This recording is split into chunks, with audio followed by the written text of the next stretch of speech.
Hi guys, this is Hirosaki. This story is all about what if Naruto was entrusted with a legendary gift. When Naruto is given a gift considered legendary even in a world where walking on water is a daily occurrence for some, will it lead him on a path towards peace, or will the consequences of said gift leave a hole in his heart too large to fill? Before we start, kindly like and subscribe to this channel, and look over the description box for the author of this amazing storyline. Welcome aboard. Chapter 57, Nature 3. So, tell me again why the hell we're looking for this broad again? Naruto sighed for what seemed like the umpteenth time that day as their motley group slowly walked down the wide, barren path that cut across High no Kuni and acted as the main trade route for the east and west countries. In that same vein, it was the most protected road, quite possibly on the entire continent, and every mile or so they would come across a small stationing of either the daimyo's samurai or a patrolling group of shinobi from Konoha. Naruto wasn't particularly worried though. Their little group was barely given a passing glance. Hyugas weren't used for such menial chores, so he had no need to worry about the Byakugan. Naruto already told you, Taiyuya-san, we are searching for Tsunade, because she holds one of the 3 contracts of the Sannin, the slugs to be more accurate. Naruto nodded absently from his position at the head of the group, glad for Haku's explanation. He wasn't sure if he could take explaining it to the irate redhead again. Yeah, I get that, but why the hell are we looking for her? The former Oto Kunoichi really stressed the why as she lightly glared at Haku. The girl had been a very unique addition to their group. Even in the 2 weeks she had been with them, she had somehow managed to get under each and every one of their skins. Even the normally unflappable foot didn't seem to be immune to the girl's naturally abrasive attitude. And I heard the question very clearly, Taiyuya-san. Haku's voice became slightly strained as he forced the honorific out through somewhat gritted teeth. Oddly enough, and against what Naruto might have previously thought, it appeared that Haku was the most easily affected by Taiyuya's attitude. The two often squabbled as they walked, Taiyuya's harsh voice clashing with Haku's normally soft, placating tone. However, Naruto couldn't find it in himself to complain. The past week alone the stoic ice wielder had showed more expression and emotion than he had the entire time traveling in the group. Well, hoopty fucking do to you femboy, you have ears. Although the swearing he most certainly could have done without. Naruto wasn't sheltered by any means. He had heard plenty of swears growing up in Konoha. He just thought there were better ways to deal with frustration or irritation than needlessly vulgar language. So seriously, why the fuck we going after this Tsunade person? I'm very well acquainted with one of the Sannin. I don't really fancy meeting another. Naruto thought now would be a good time to cut in before the argument could escalate any further. Tsunade holds a contract with the Slug Summons, and their realm is one of the few places we know that's in tune with nature. Considering I am unable to summon creatures with a pre-existing contract, and an active summoner, we will have to find her to talk with Katsuya-san. Naruto was just glad he had met the leader and sole member of the Slug clan once before, otherwise finding Shikatsu Forest would be impossible. What about one of the other Sannin's contracts then? This bitch moves around too much. Naruto's eye only twitched slightly at that. To be honest, he didn't think that was a particularly inaccurate description of Tsunade, at least when they first met, but he had a lot of respect for his one-time sensei. Although he had to admit, finding her proved to be far more difficult when he had no idea of even which county the woman and her niece were in. Well, we could always try finding Orochimaru and force him to reveal the location of Ryuchi Cave. The next argument on Taiyuya's tongue died at that, her expression shifting between irritation and fear. And the only time I have ever met with the 3rd Sannin was in a bathhouse in Ta no Kuni when he was peeping on women. The 2 girls in the group gained an indignant expression on their faces while Haku just seemed mildly perturbed by the thought of one of the world's strongest shinobi acting so immaturely. So, Tsunade it is. Taiyuya frowned at that, but it didn't seem like the argument had left her completely. Well, what about one of your summons then? If the fucking Sannin's contracts all hold the key to whatever stupid-ass training you're trying to do, then surely one of the others might. Naruto just shrugged at that. Taiyuya knew roughly what his abilities were, definitely enough that she knew he was far out of her league. However, that had already been confirmed when he had threatened to engulf that rooftop in a small desert's worth of sand. I suppose one of them could. I suppose you have a list of all the summoning creatures in existence then? Naruto spoke flippantly, but the underlying hint of annoyance was clear and didn't go missed by the volatile redhead. Aw, fuck off, shithead, I'm just tired of all this aimless walking. We don't even know where this broad is. Naruto just sighed again, something he felt would be a fairly common occurrence traveling with Taiyuya. Nobody asked you to come with us, Taiyuya-san. And no one here is forcing you to follow. You are very welcome to stay at the next town we come across. Again, Naruto was surprised by the slightly venomous tone Haku used as the Yuki addressed their latest member. However, that finally seemed to take the wind out of Taiyuya's sails. It was a poorly kept secret she was traveling with them out of fear of what Orochimaru might do. I still don't get why we didn't stay in Kusa no Kuni for longer. At that Naruto sighed, but for once in the past 2 weeks it wasn't out of irritation. They hadn't spent nearly the time that he would have liked in the forests of Kusa no Kuni. There had been a strangely high shinobi presence as they wandered the country, and it turned out that the people of Kusa didn't particularly like travelers that didn't seem to have a purpose being there. They had been forced to cut their search short or risk being taken for spies. That wouldn't have ended well for anybody. Because we didn't need to cause an incident. Taiyuya huffed noisily in what Naruto assumed was supposed to be a discreet gesture. However, discreet didn't really describe Taiyuya all that well. Yeah, right, I've seen how powerful you are. You guys could take on some Kusa shinobi no problem. Naruto just rolled his eyes from his position at the front, wondering how somebody like the former Oto Kunoichi had lasted as long as she had in such a normally peaceful and quiet group. It doesn't matter if we could. At that Naruto raised an eyebrow, for rarely became involved in conversations with Taiyuya, preferring to ignore the redhead. There are better ways to solve conflict. Again, Taiyuya just scoffed and Naruto suddenly had a vivid flashback to his early days speaking with the Kyuubi. What, like fucking running away like cowards? Naruto just gave a soft smile as he turned back to the loud girl, surprising her mildly by the disarming expression, of course, that only made her put up her guards. No, by choosing to avoid unnecessary violence. Taiyuya blinked at the answer, but the shocked expression only lasted a moment before it was replaced by her usual scowl and her arms crossing under her chest. Whatever. Naruto simply allowed a small smirk to cross over his face as he turned back to the path ahead, the group settling into a slightly awkward silence that he would treasure for the moment. So seriously, you guys have no fucking clue where she is? Naruto just groaned as his head fell forward slightly. Fu lounged lazily against a tree, breathing deeply as she enjoyed the warmth from the fire in front of her. It was a rare moment of peace within the group, mostly because she was alone right now. Naruto was off, doing what Naruto did. She suspected he was talking with his inner tenants or training, but she could be sure. Haku was collecting herbs to try and create a salve he had taken an interest to in the scrolls he constantly read.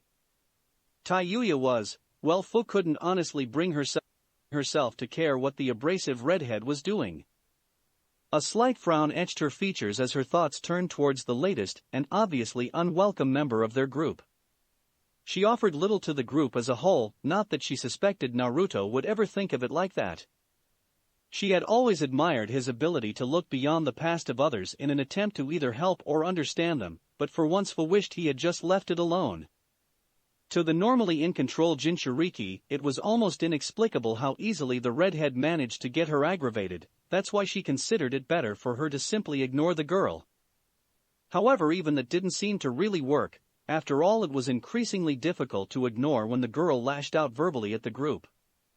Naruto had told her it was probably a side effect of that seal he had removed from her, but Fu thought it more likely the girl was just naturally aggressive. For a moment she wondered just what kind of environment the young teen would have had to grow up in to develop like this. However, she pushed that from her thoughts quickly. Trying to understand people was Naruto's thing. Fu was simply content to follow after her friend and help him where she could. Unfortunately, If that meant putting up with a particularly volatile Exoto Kunoichi, then she would. Her ear twitched as she heard the faint sound of lightning somewhere off in the distance. However, she knew for a fact that the sky was perfectly clear. Cracking open an eye, she confirmed that, seeing only a few stars above her in the darkening sky. However, not too soon after, the same chirping sound of lightning grazed her ears, forcing her head to turn off in the direction of a seemingly random part of the forest. With a small, unnoticeable sigh, she dragged herself to her feet. The group had been traveling for a while now, and she had been so glad for even this small breather. It didn't take her too long to silently move through the thick trunks of the high no Kuni forest, landing without a whisper on a thick bough of an old oak that seemed almost out of place amongst the smaller coniferous trees surrounding it.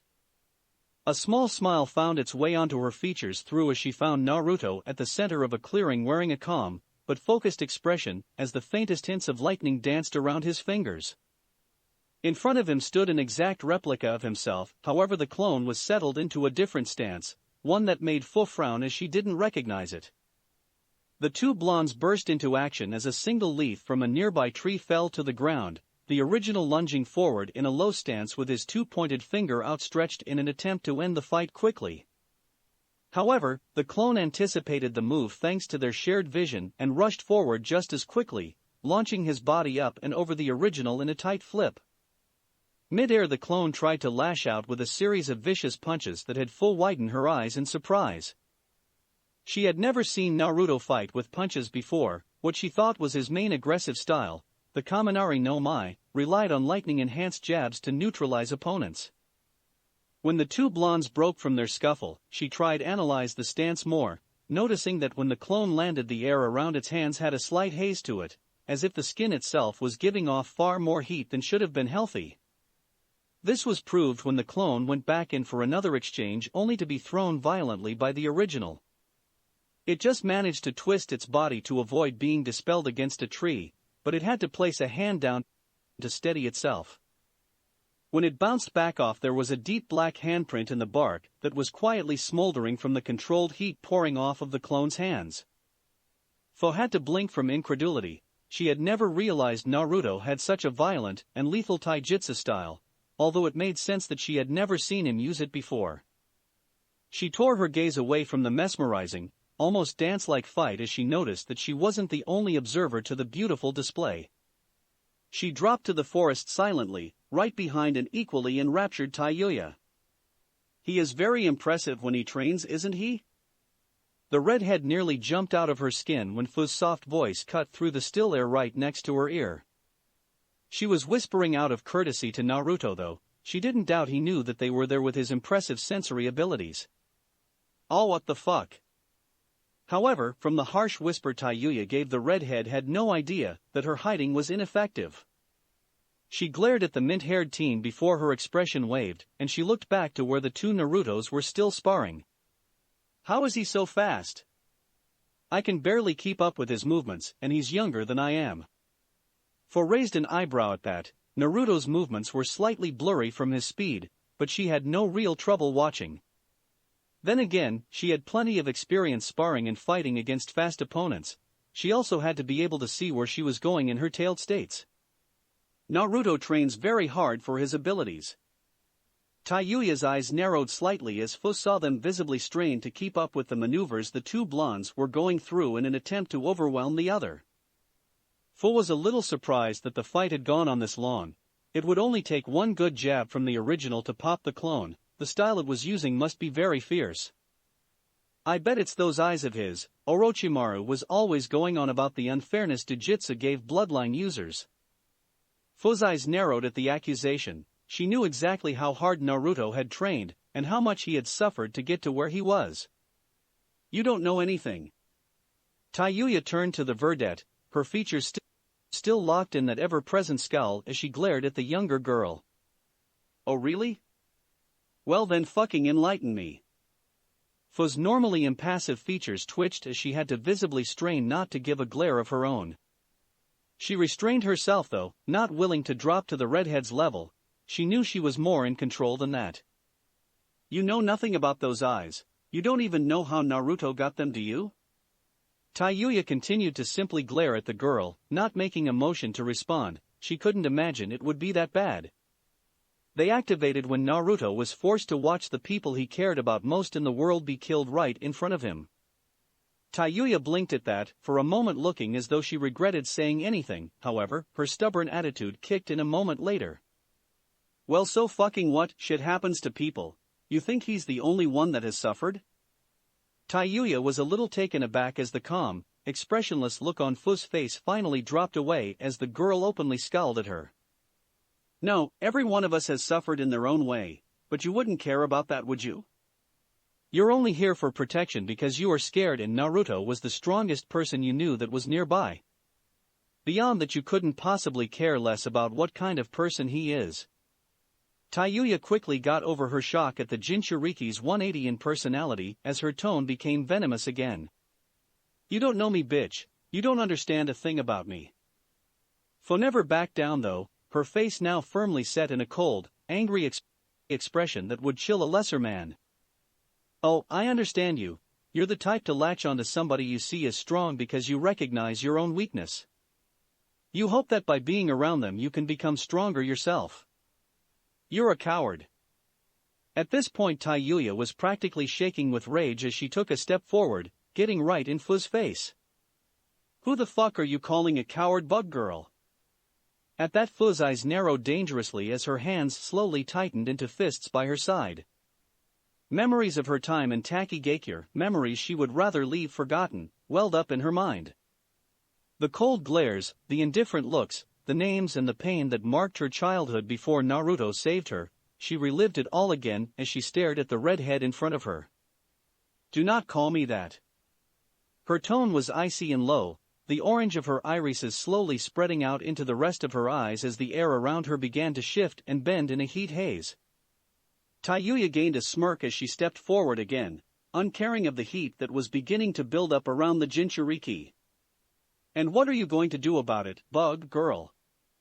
Slowly, the air around Fu began to turn an alarming shade of red as her eyes turned completely orange, almost looking like the compound eyes of an insect.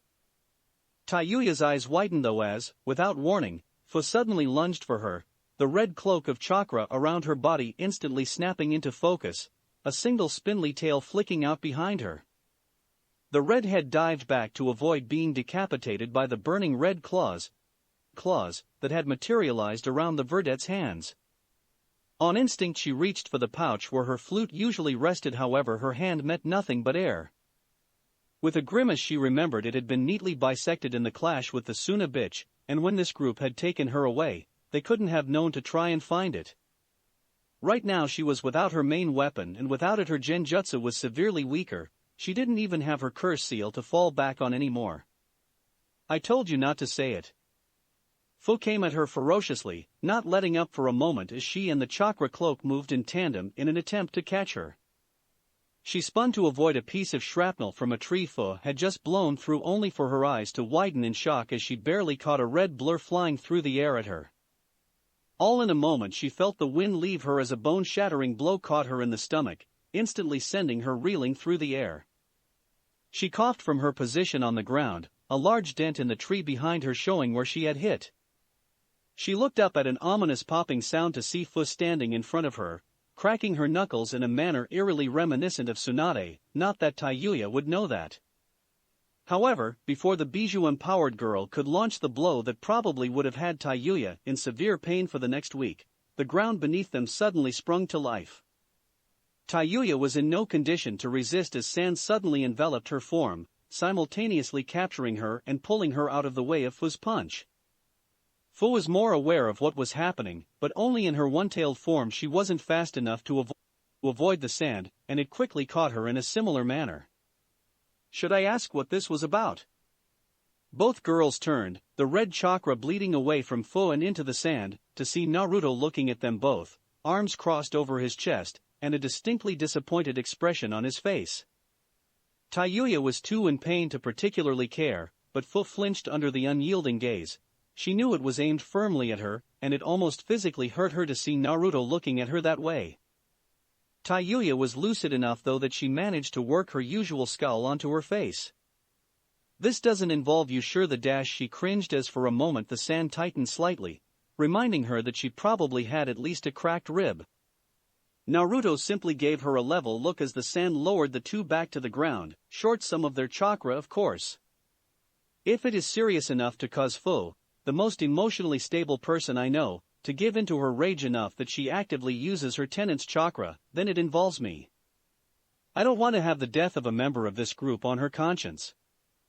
Taiyuya's skull only deepened at that. She hated the implication that she was weak. You say that like she'd fucking win. Naruto raised an eyebrow almost in amusement as the last of the sand finally drained away into the ground, returning to the elements it had been pulled from. And you think you would win? A genjutsu type without her main method of creating genjutsu against a jinchuriki with no such restrictions and 7 taels worth of potent chakra to draw on? Taiyuya just growled something out under her breath as Naruto turned to Fu, making the girl flinch again under that unwavering look. Fu. The girl looked up, having managed to rein in her motions in the time since Naruto had forcefully removed her chakra cloak. Please don't say it, Naruto, I'm sorry, it won't happen again. The blonde looked at her a moment before nodding slowly, dismissing it that easily. All right, I believe you. The green-haired teen quickly nodded to affirm what she said as she got back to her feet, shaking off the dizziness from the sudden lack of chakra. It never ceased to amaze her how powerful Naruto's Preta path was. Hey, why the fuck does she get off scot-free? She attacked me.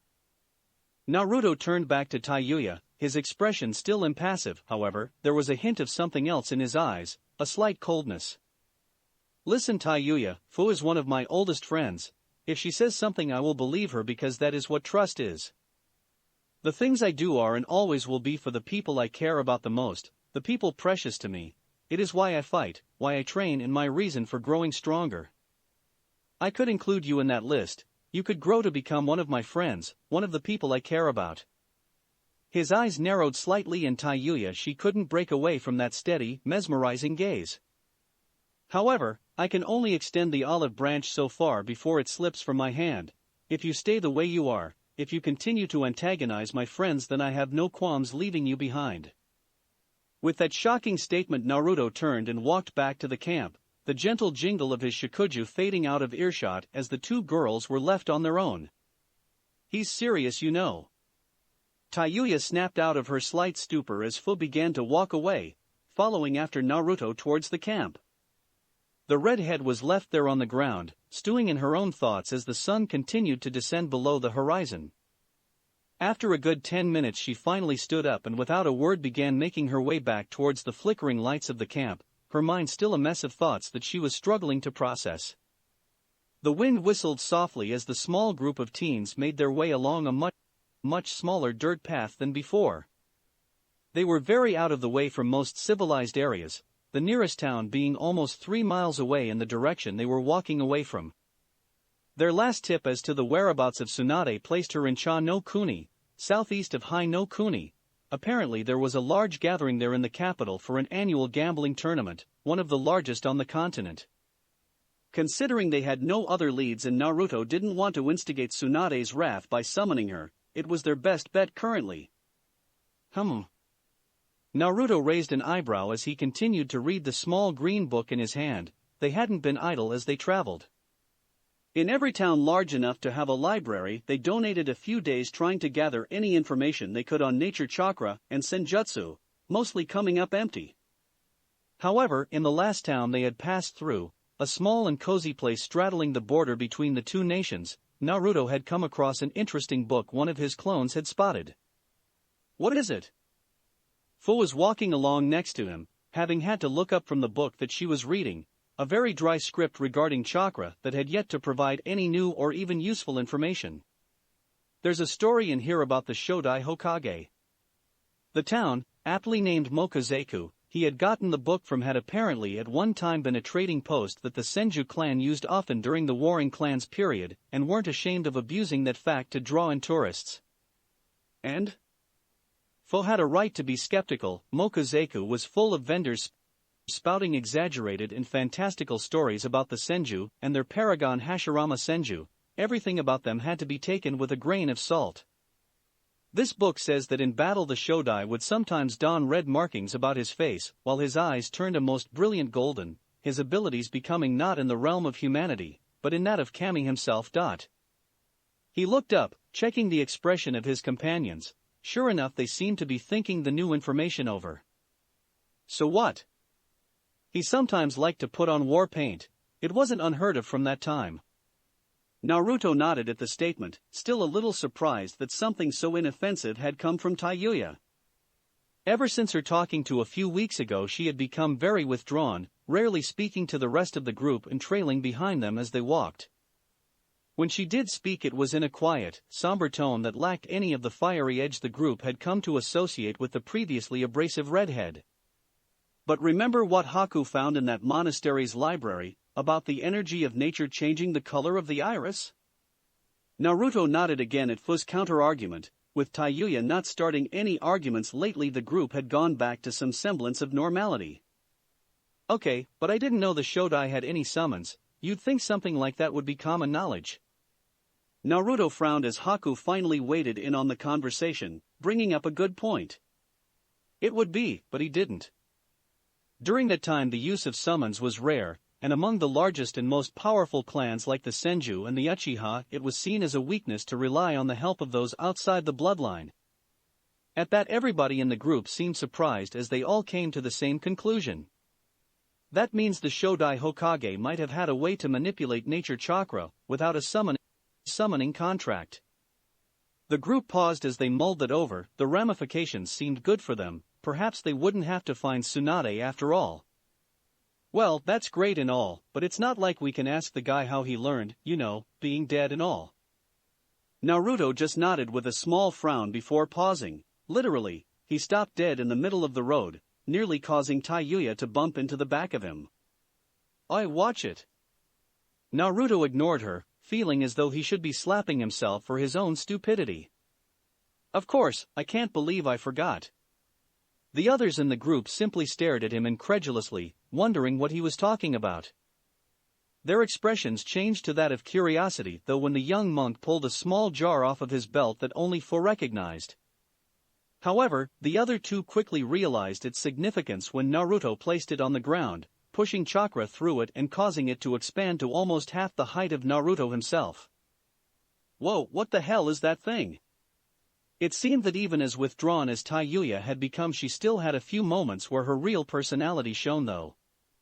It's the Kahaku no Juhei, an artifact from the time of the original sage. It's said to be able to seal anything within its confines. Naruto nodded absently as he heard Fu sum up the enormous stone pot in front of them, only half listening as he gently removed the lid. Luckily there was no intense suction, no all-consuming gale like had happened last time. After all, he hadn't activated it. However, he was now walking into unknown territory, drawing something out of the jar that had been sealed. He knew it must be possible. After all, the Hachibi had been sealed multiple times, meaning it had either been drawn out or had escaped. Naruto just hoped it was the former. Deciding to just try the first thing that came to mind, he placed his hand gently against the cool surface of the ancient artifact, slowly working his chakra into the aged stone as he kept two names prominent in his mind.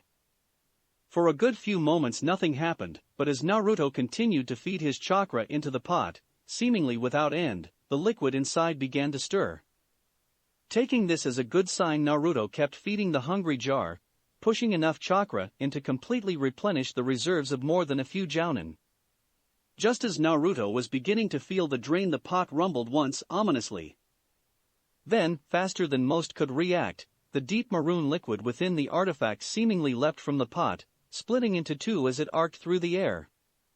The two large globules landed with a wet squelch on the ground, writhing and convulsing for a moment as if being twisted and formed by the invisible hands of some master craftsman. Quickly, in the span of only a few seconds, the indistinct forms gained outlines, followed by clarity, and eventually detail. The last thing to return to the two was color, and before the group even knew it, there standing before them in all their glory, wrapped up in the armor that the period was well remembered for, were the Shodai and Nidaime Hokage, Hashirama and Tobirama Senju themselves. Chapter 58, Nature 4. Holy Holy shit. Taiyuya's deadpan tone finally shattered the silence that had overcome the group as they stared at the two reanimated Hokage, two of the most powerful men to have ever lived. Despite the crass nature of the statement, the others had to admit it was a good way to sum up what they were seeing. Even Taiyuya was not spared from the shock of seeing the supposedly dead shinobi, as she had never been privy to Orochimaru's plans. Only Kabuto and Kimimaro held that honor. What's more was she hadn't even seen them being summoned, having been too focused on maintaining the barrier keeping the ANBU out like the rest of the Sound 4.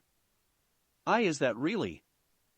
Even Haku, who had no proper shinobi training in a real village and the history lessons that came with it, was able to recognize the practically legendary men that were standing before them, standing, and doing nothing. The two shinobis' faces were completely blank masks, devoid of emotion, or even signs that there was a functioning mind behind their strange and blackened eyes. Naruto? What's wrong with them? Fu's question unknowingly mimicked the thoughts of the rest of the group as they all looked at the statue-like Kage. Naruto didn't have an answer for them though as he stared at the two resurrected Kage with a scrutinizing eye. He was definitely angry and slightly unfocused when he had entered the barrier back in Konoha, but he was sure he had seen them move. After all, they had to react to his call for the Kahaku no Juhei to seal them in the first place. I'm not sure. He experimentally waved a hand in front of their faces only for the two legendary ninja to suddenly jump back, surprising the group as they entered unrecognizable, but obviously dangerous stances. The four teens reacted similarly, jumping back to get out of range of any attacks that might come their way. Naruto was fully prepared to drown this place in a tidal wave of sand before he let the reanimated Kage hurt his friends. However, after a few moments of incredibly tense silence, the two Kage simply shifted back into neutral stances, their faces never straying from those disconcertingly blank masks. Wait. Naruto was the first to drop out of his stance, allowing the chakra he had built up to disperse harmlessly back into his system, ready to be pulled back up at a moment's notice. I think it's only reactionary. Sure enough, when he walked back up to the two Kage, they didn't react in the slightest, only looking ahead with their vacant, dead eyes. Naruto watched the two for a few more moments, marveling at just how real they were. This was the same jutsu Orochimaru had used to bring Shizuka back, except not quite. At the time Orochimaru had called them mindless drones, then what had made them different? As he observed them, he noticed something peculiar about the chakra in their heads. Small amounts, almost unnoticeably so, were draining into something. But more importantly, the near-infinite chakra that made the Edo Tensei jutsu so dangerous seemed to be coming from there, without any real source.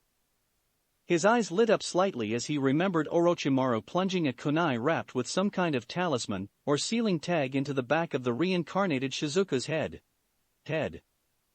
Naruto, what are you? Haku trailed off as his eyes widened in shock. Naruto had walked behind the two Kage that still had yet to react to his presence, and in one clean movement, pushed his hands into the back of their heads. The other three teens winced at the disgusting action before they realized there was no blood. Naruto's hand just seemed to slip seamlessly into the two Kage's skulls. A moment later he brought his hands back out and with them, two recognizable kunai, talismans limply hanging from their hilts. Naruto walked back around to where the rest of the group was standing, all watching in amazement at the changes that overcame the Kage's bodies. As if they had been bleached, the vibrant colors across their bodies seemed to fade slightly, their skin becoming a pallid, unhealthy gray. Cracks began breaking out across their forms as if they were aged terracotta soldiers as opposed to the bodies of two powerful shinobi. Finally, their eyes seemed to brighten slightly as the spark of consciousness was relit as the Edo Tensei's hold over them was broken. Wow, when I agreed to you developing this jutsu Tobarama, I didn't think you would make it so uncomfortable. The Shodai cracked his neck slowly as he shrugged his shoulder, like a man pulling the kinks out after staying still for too long, which Naruto supposed was somewhat true. Yes, but when I developed this jutsu, and subsequently named it a kenjutsu, I never thought we would be on the receiving end of it. In comparison to the surprisingly jovial and upbeat tone of the Shodai, the Nidaime spoke with a cool and collected tone that reminded Naruto a lot of Fu. Yeah, well, I told you it was a bad idea and you never listened. I bet this is karma or something. Naruto raised an eyebrow as the Kage continued to converse, apparently not noticing or not caring that they were not alone. We were in a war, Hashirama. You always were too soft to do what was necessary, always taking the mediating position. The Shodai just laughed off the rather cold tone of his brother and slapped the chronologically younger man on the back, much to the man's apparent chagrin. Oh, come now, you know if it wasn't for me, we would have been embroiled in all that pointless fighting for the rest of our lives. The Nidain didn't seem to acknowledge that as he looked around at their surroundings, finally noticing, or at least acknowledging, the teen's existence. Naruto couldn't help but notice that while the Shodai seemed relaxed and comfortable, the Nidain was more stiff, tensed and ready to react to anything.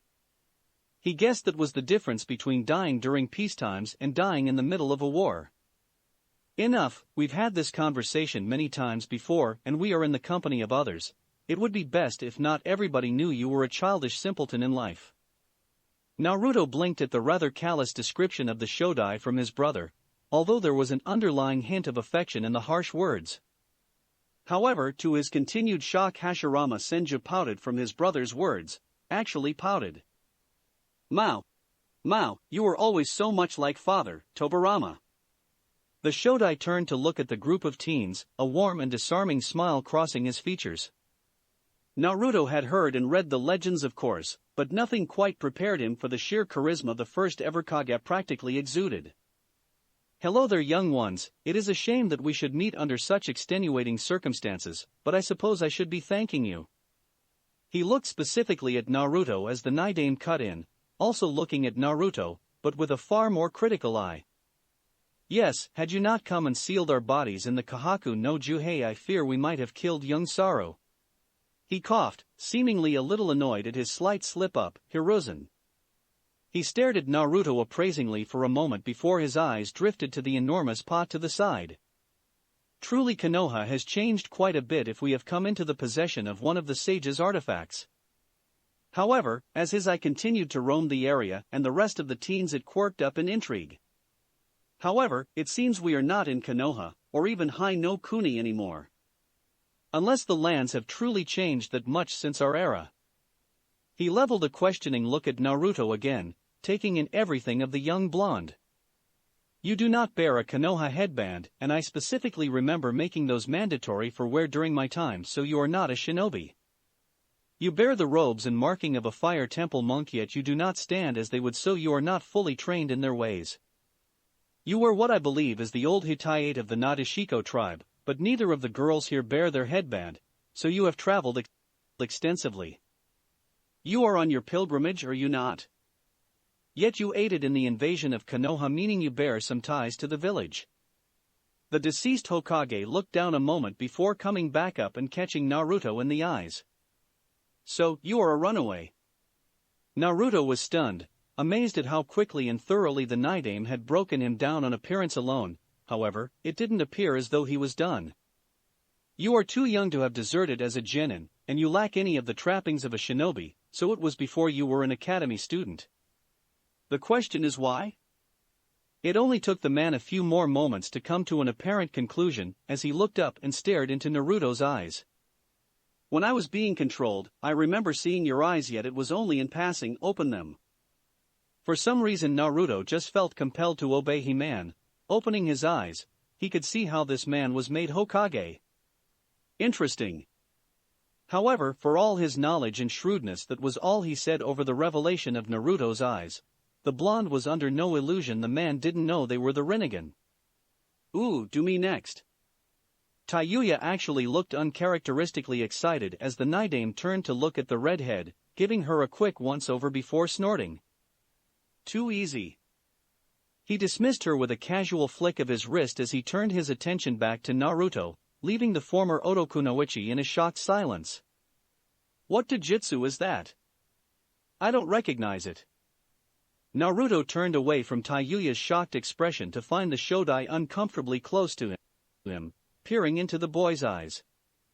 He backed off as the Hokage pouted again, once again shattering any of Naruto's preconceptions about the man. You fool, that is the Rinnegan.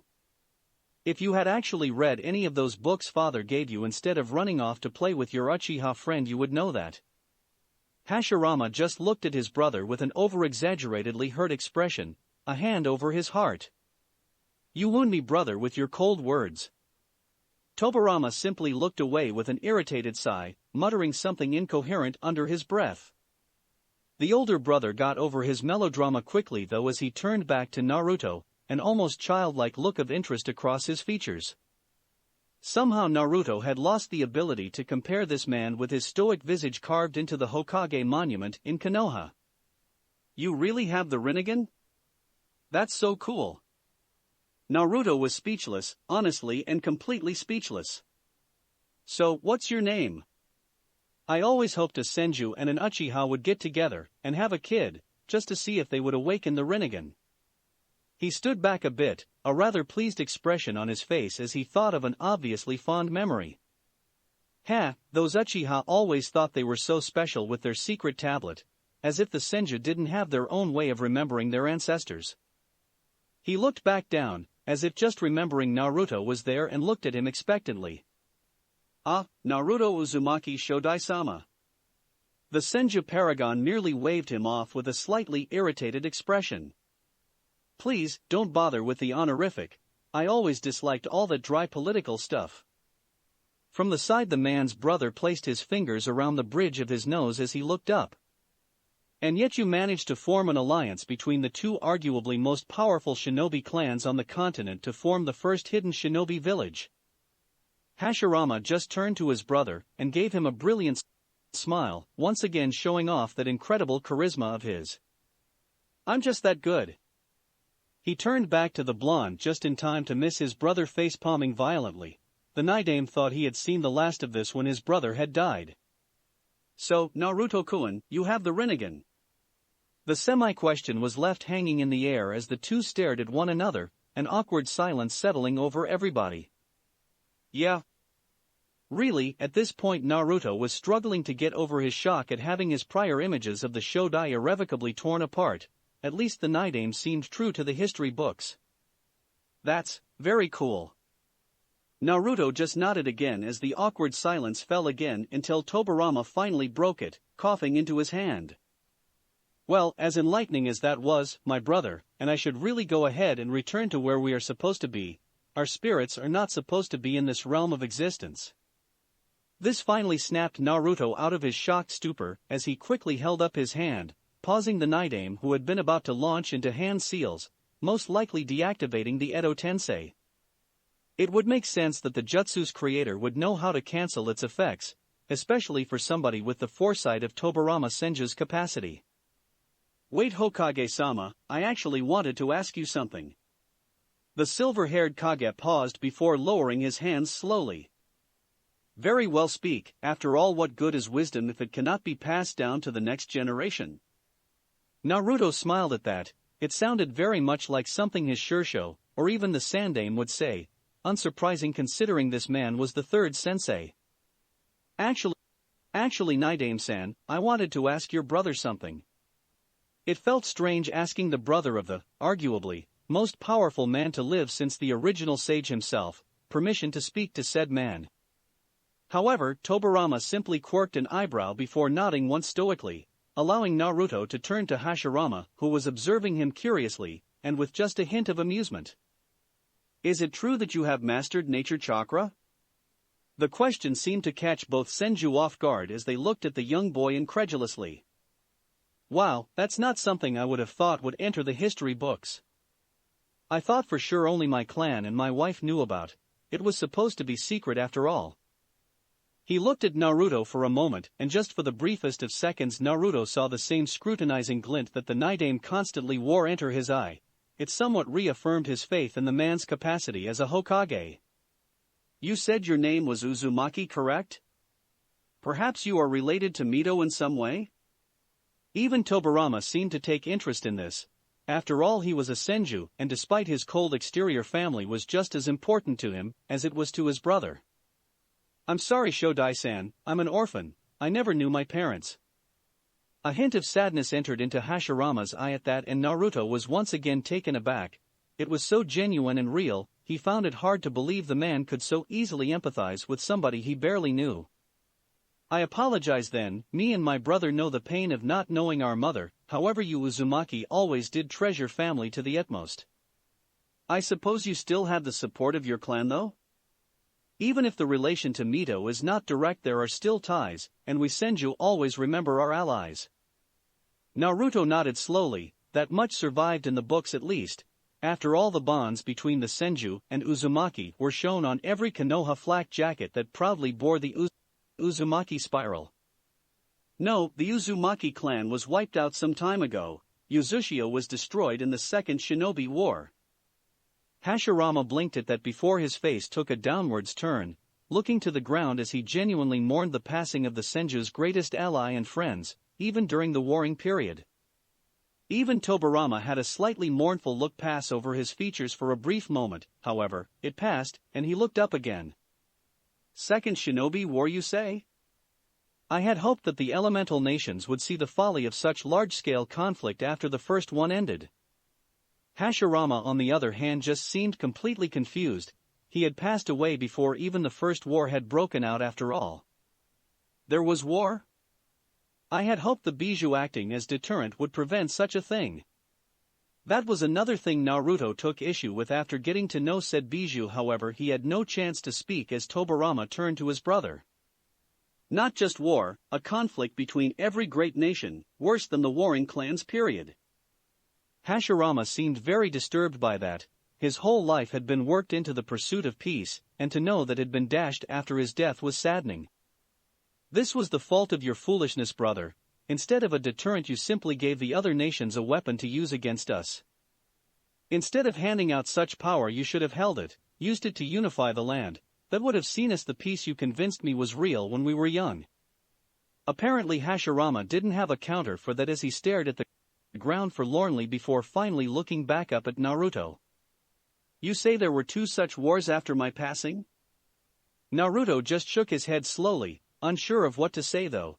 Even in the brief time knowing this legendary man, he had come to actually like him. He was just a very empathetic and likable person. However, it seemed Fu decided to end his moral quandary for him as her stark, steady voice cut in. "There were 3 wars, each worse than the last, as the major nations fought over such frivolous things as money and land, tearing apart the smaller nations that became their battlegrounds." Hashirama sighed at that. It was precisely what he had hoped to avoid when he handed out the bijou to the other Kage. However, the Naidame seemed to take an interest in Fu, apparently sensing a kindred spirit in her calm, collected tone and calculating gaze. You are from Taki Gakure, correct?" If Fu was surprised about the quick deduction, she didn't show it. After all, Naruto had told her Kakashi had been able to tell as much from her fighting style and her appearance. She suspected the far shrewder and more observant Naidame would easily be able to come to the same conclusion from whatever tells on her person gave it away, so she simply nodded once. The Naidame had to suppress a small smirk seeing that, so, like he was at that age.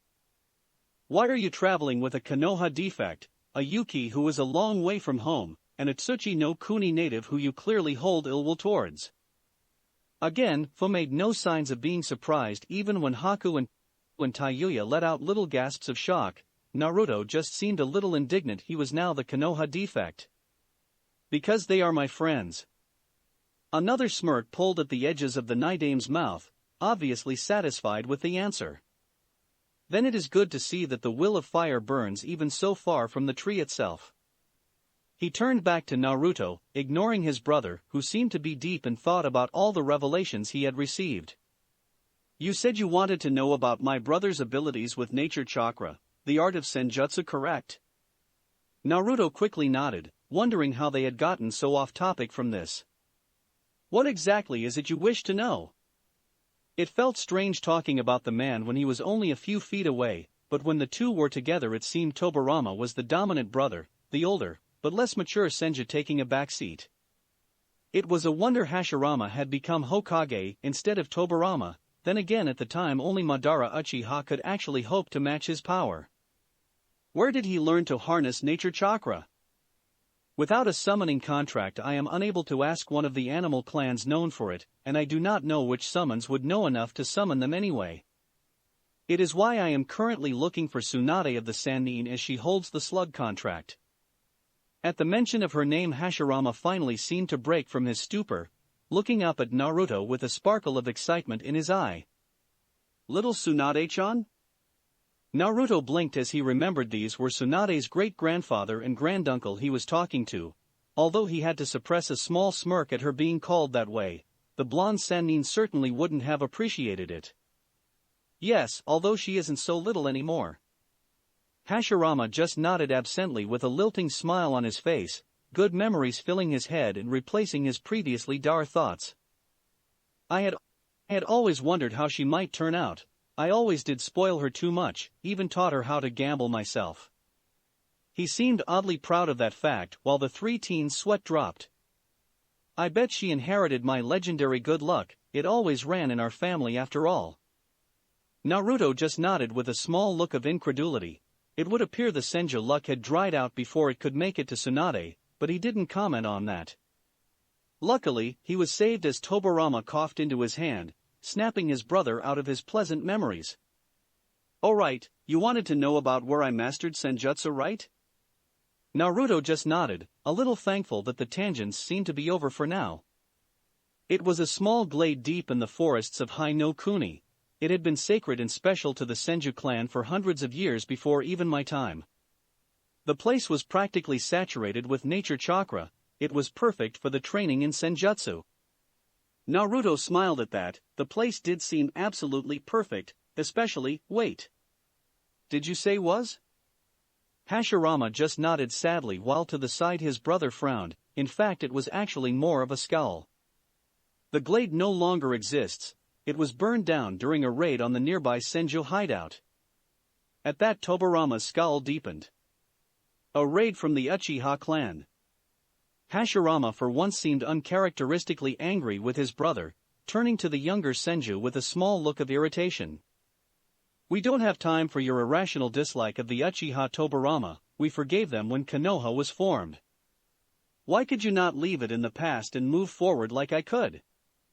The silver-haired Kage said nothing, choosing to simply cross his arms over his chest, stubbornly causing Hashirama to sigh before turning back to Naruto.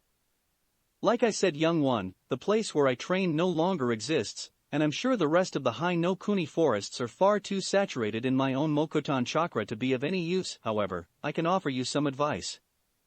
Naruto perked up at that. It wasn't every day you received advice from a Kage, never mind one that is supposed to be dead. To master senjutsu, you must have both large chakra reserves to properly balance the nature chakra with.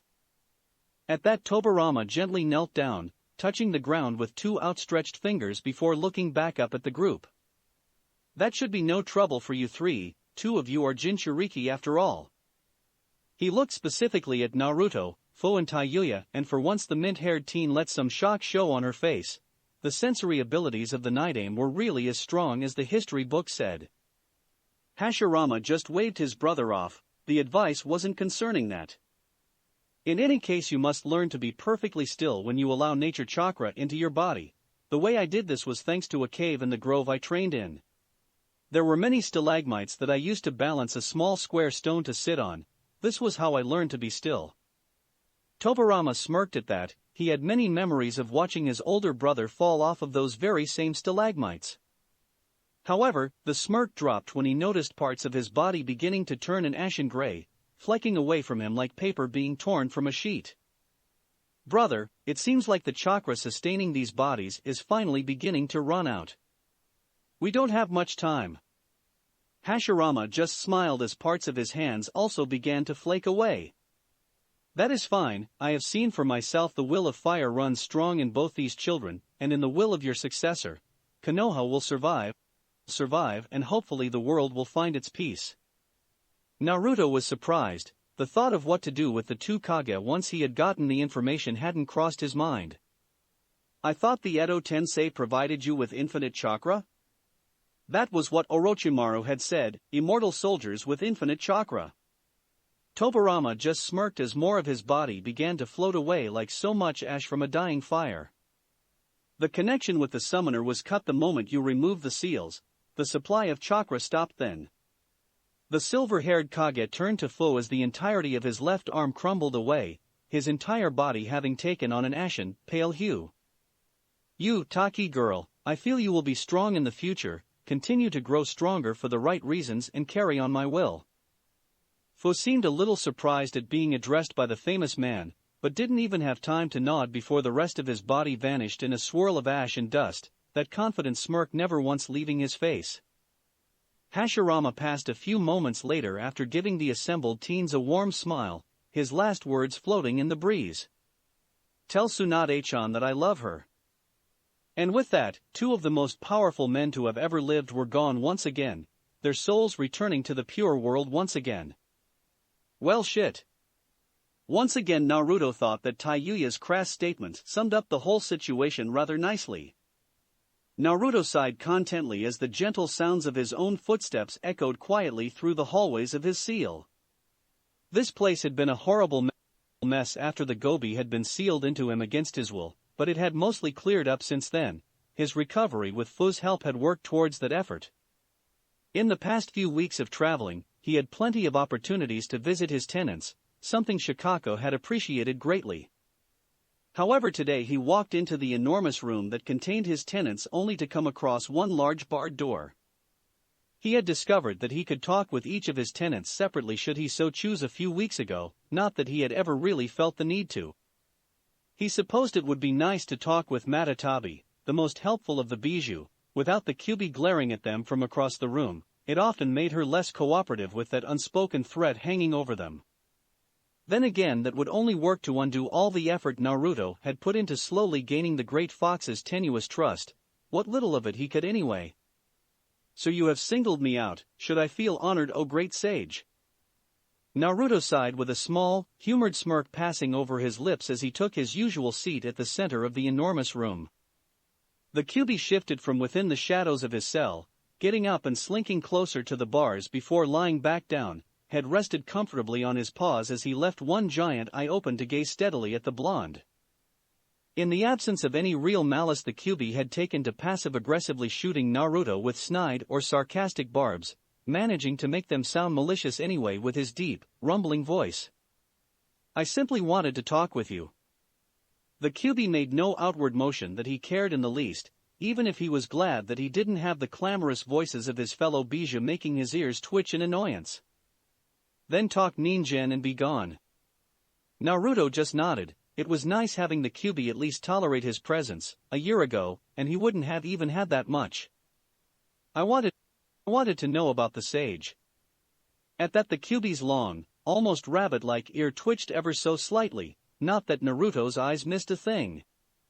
Have we not had this conversation before, Ningen?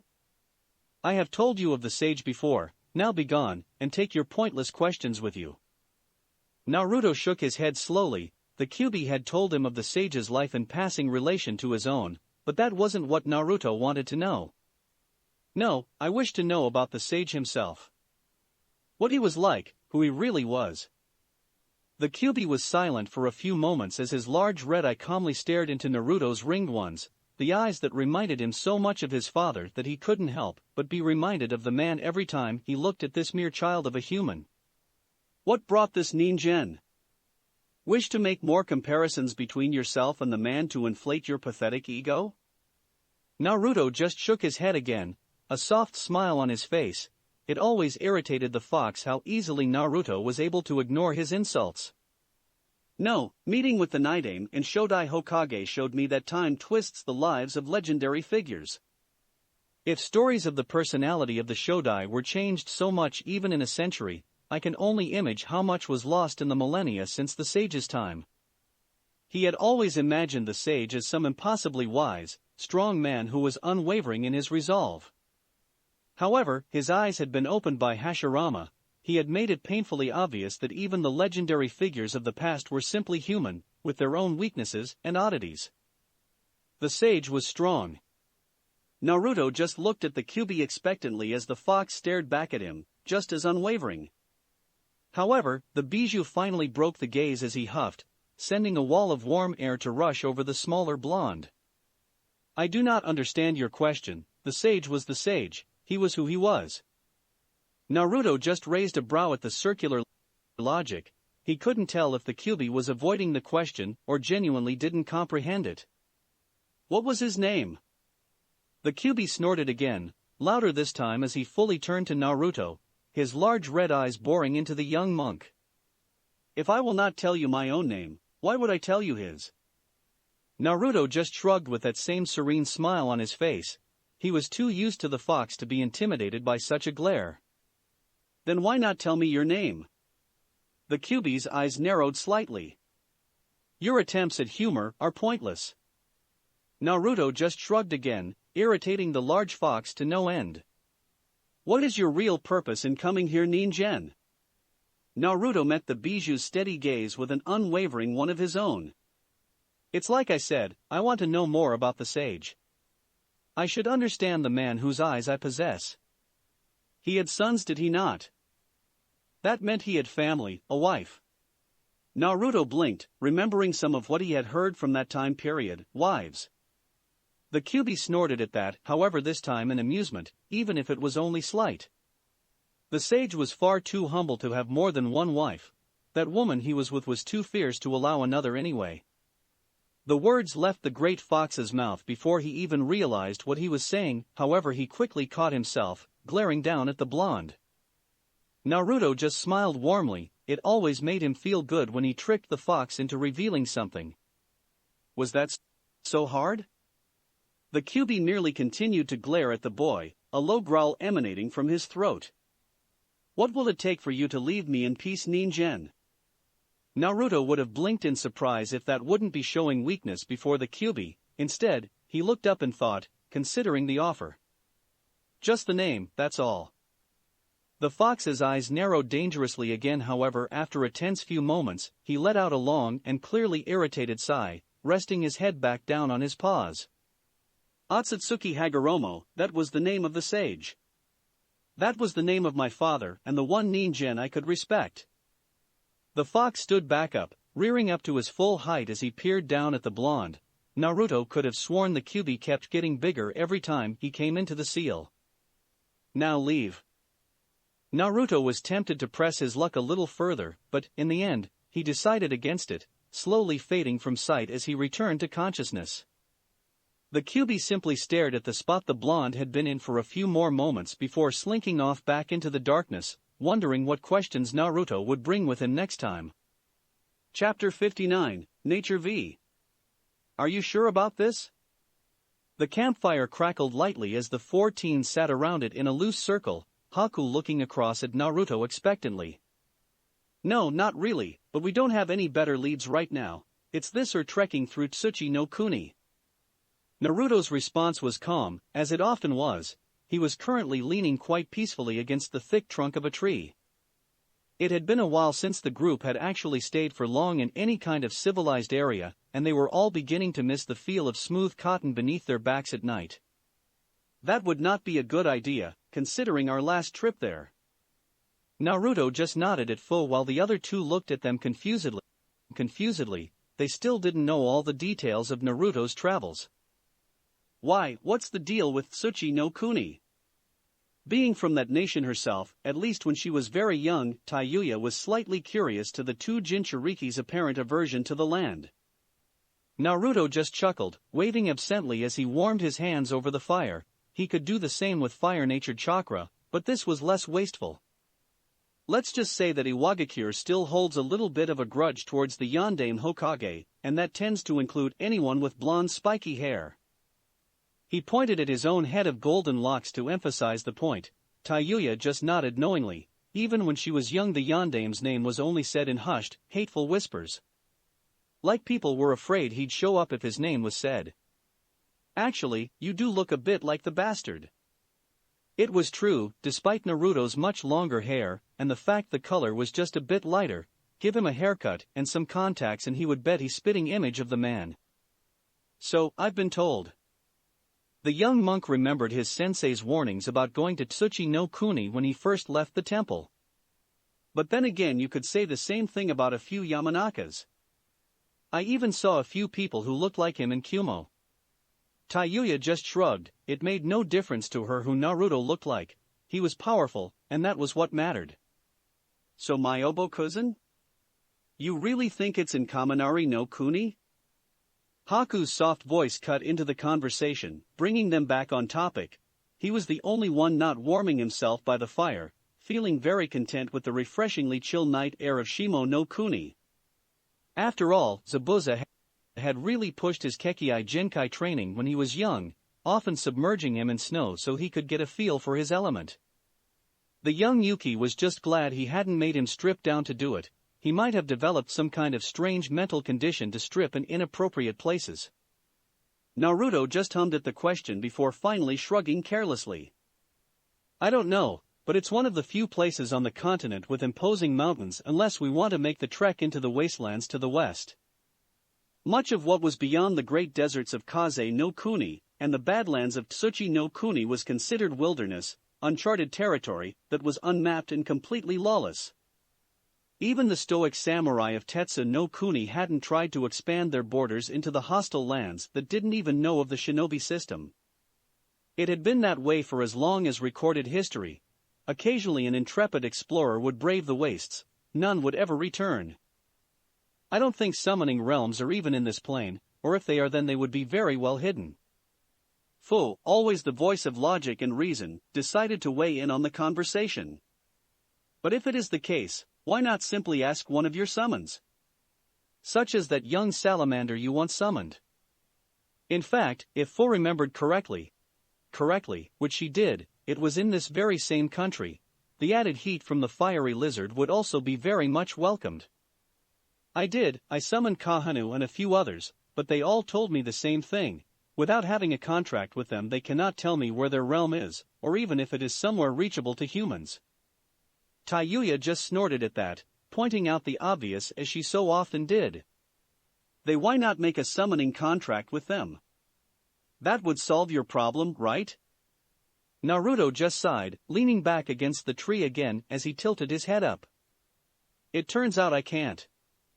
Obviously, the same thought had occurred to him, so he had summoned the boss of the salamanders, a particularly vicious and scarily large creature named Kodai Haha. Because I have the ability to summon any creature, I wish without a contract there is the possibility I will be unfaithful in my summoning. Like a ninja trying to obey more than one Kage. As soon as any of the bosses saw my eyes they refused to allow me to sign their contract. The rest of the group frowned at that. It always seemed as though the easy options were barred to them. It was a shame Tsunade-sensei couldn't be more helpful.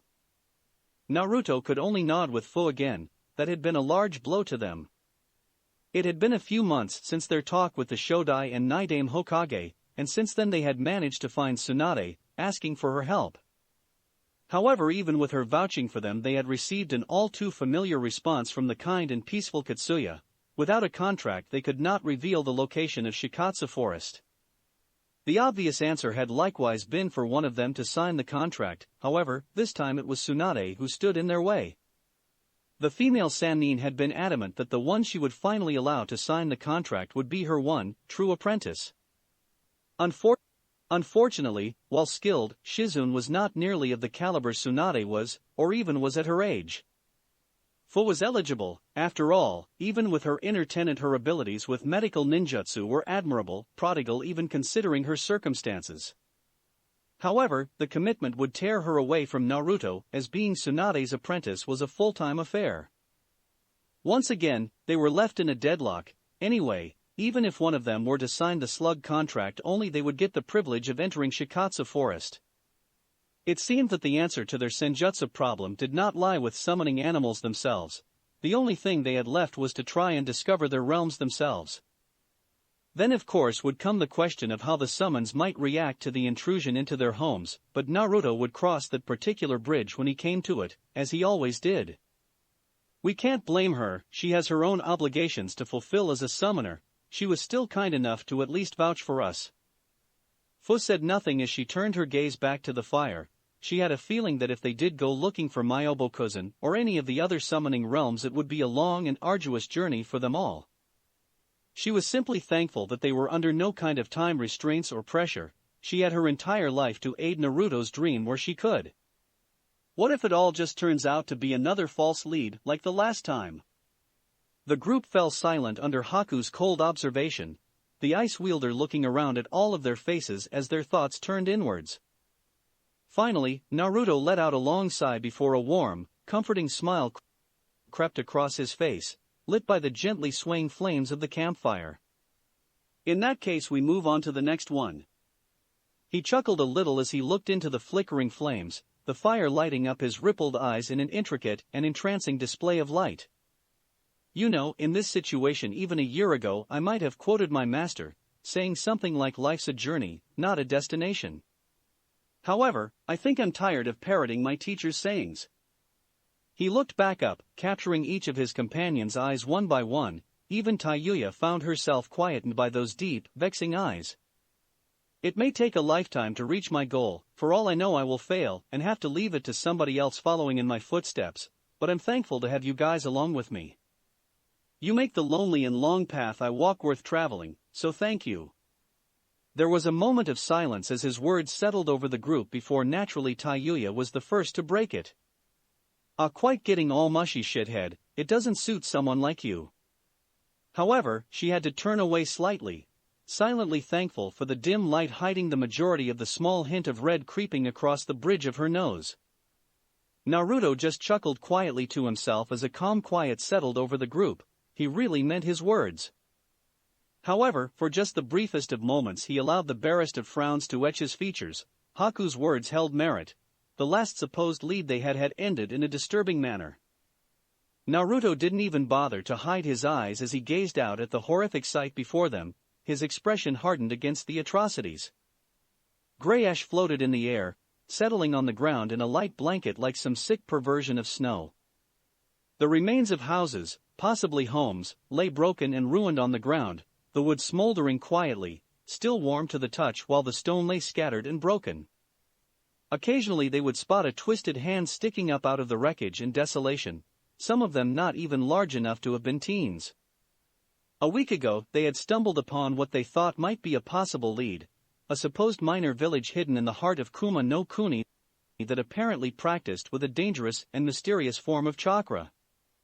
However, all they found was ruin and destruction. It wasn't even all that long ago if the cooling fires that still dotted the landscape were anything to go on. The air was heavily saturated in chakra, telling of an enormous fight between ninja. However, all Naruto could feel was sickened. He couldn't understand how such a travesty could be allowed to occur. There was really nothing left, nothing had been spared. It was a slaughter in every sense of the word. However, as he gazed about the broken and ravished landscape, he couldn't help but find something eerily familiar about the destruction he was seeing. It was the occasional body that looked to have been crushed under their own weight, or a man lying still with no signs of injury whatsoever, as if he had simply died without cause. As he walked through the ash-lined streets, his foot brushed something. He looked down to see a long strip of purple cloth. Gently bending down, he picked it up, noticing the tarnished metal on the other side. It was a headband. The small star symbol that once proudly sat upon the head of a shinobi was scarred and twisted, stained with a few spots of blood as it sat limply on its torn and scorched cloth. Naruto's hand tightened around the symbol of Hokage as his gaze turned back up, now fierce and full of anger. Who would do this? That was what he said out loud, but internally it was a whole other question. Inside he wonders just who could do this. There were no enemy bodies, nothing to even suggest an attacking force in the first place. That meant it was a small group of powerful shinobi, or even more worryingly, one man. However, who could possess the power to walk into a hidden village, even a minor one like this, and wreak such havoc? Unfortunately, the answer that his mind provided was grim and frightening. He could. He didn't let that distract him as the group continued to walk through the devastated village, hoping but not optimistic that they would find any survivors.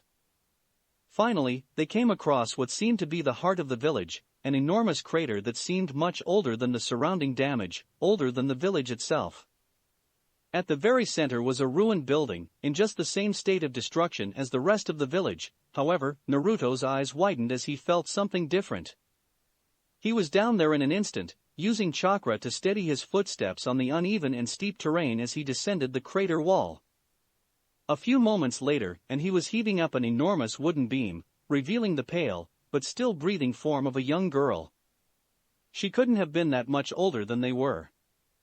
Her once soft brown hair was now matted with sweat and dirt, the tidy bangs thrown into messy disarray and singed badly on one side. Her pale, freckled face that at a time Naruto might have called cute was now twisted into a look of pain, tears staining her cheeks. Even from a precursory glance Naruto knew they had been too late. A large wooden beam had completely pierced through the girl's side, and the pressure from the wood was the only reason she hadn't bled out yet. Even Tsunade could have done nothing to help this girl save make her passing easier. Mizu, R.A. The girl coughed painfully, letting a small trickle of red drip down her chin which Naruto quickly wiped away. Her eyes were dull and unseeing yet she still managed to look up at Naruto, the once kind and caring orb staring up at him blankly as tears continued to percolate around the edges of her eyes. Naruto quietly shushed her as a glowing green hand traced steady circles across her abdomen, soothing and numbing as much of the pain as he could. Immediately the girl sighed from relief, her head dropping back to the floor softly as she stared up at the sky. "It's okay now, you're going to be fine, Mizura is fine." Naruto had to wipe away a small tear that forced its way out of the corner of his eye as a forced smile strained on his face. His words seemed to calm the girl though as a measure of peace entered her face, her red-stained lips turning up at the sides. A moment later the girl's heart rate increased slightly as her eyes widened, her breaths coming out more ragged, panicked even. Have to, warn, have to, red clouds, star, orange moss. The glow around Naruto's hand died a few moments later after the little light left in the girl's eyes completely faded away. He knelt there for a while, staring at the young girl, another person he was too late to save. A determined look entered his eyes though as his hand reached out. This wasn't the first time he had been too late, this wasn't the first time he had fixed it anyway, he could still. Naruto. A hand wrapped softly around his wrist, making him look up to see Fu standing to his side, gently holding his arm as she stared unblinkingly at the girl on the ground. "Don't." The blonde's eyes widened as he looked up at her, her calm expressionless gaze turning to meet his own. What? How could you say that, Fu? I could still save her, I can still save her. Fu just shook her head slowly, making Naruto blink as a hint of sadness entered her eyes which spoke volumes to the monk. Let her rest with her village, there is nothing left for her in this world anymore. Naruto gulped as he remembered Shizuku's words to him back in Konoha. I don't belong here anymore, my time passed. Slowly he allowed his trembling hand to fall back to his side, his mind still echoing that conversation like some cruel recording stuck in his mind, but I couldn't save you. He still vividly remembered Shizuka's saddened smile. Maybe you weren't supposed to. With a shuddering sigh the young blonde stood back up, looking around at his friends and taking a moment to settle himself. We should at least bury their bodies, the dead deserve that much respect. His companions simply nodded as they silently set about their task. It would be a long day and night for them all. The mountainous road they traveled along felt unnaturally warm for the season, enough so that the group had abandoned their traveling cloaks to avoid boiling themselves alive. Naruto, who was used to the intense summer heats of High no Kuni and the scorching summer sun of Sunagakure, was faring the best and strode along confidently at the front. He knew he should have felt a little uneasy traveling through Kaminari no Kuni so openly, but it was such a good day that he couldn't find it in him to care. After all, the last time he had been here he hadn't exactly left on the best of terms with Kumogakure. However, since then he had grown his hair out and lost his whisker marks. He felt as though he at least wouldn't be recognized at first glance. Just to be safe though, he had taken to traveling with his shikujus sealed away in a storage scroll safely tucked away on his hip, likewise with the Kahaku no Juhei. They were also tracing a wide path around Kumogakure and so far had only run into a light smattering of their shinobi, all of the Chunin guards that were far too bored by their patrols to care about a few travelers heading up into the mountains in the north of the country. Are we there yet? Naruto had to suppress a chuckle as Taiyuya's ever so slightly whiny voice called out from near the back of the group. Well, considering we don't even know where there is. I'm going to say no. The redhead merely sighed, her whole upper body flopping forward pathetically as the small group trudged on. They walked on for another hour before Naruto paused, looking back curiously before shrugging it off. A few minutes later though, and he did it again as he felt something on the very fringes of his sensory ability, then it was gone again.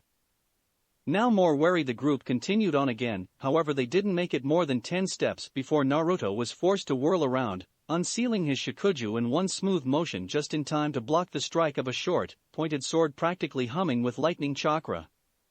He pushed up, using the enhanced strength he had learned from Tsunade to push back his much larger opponent.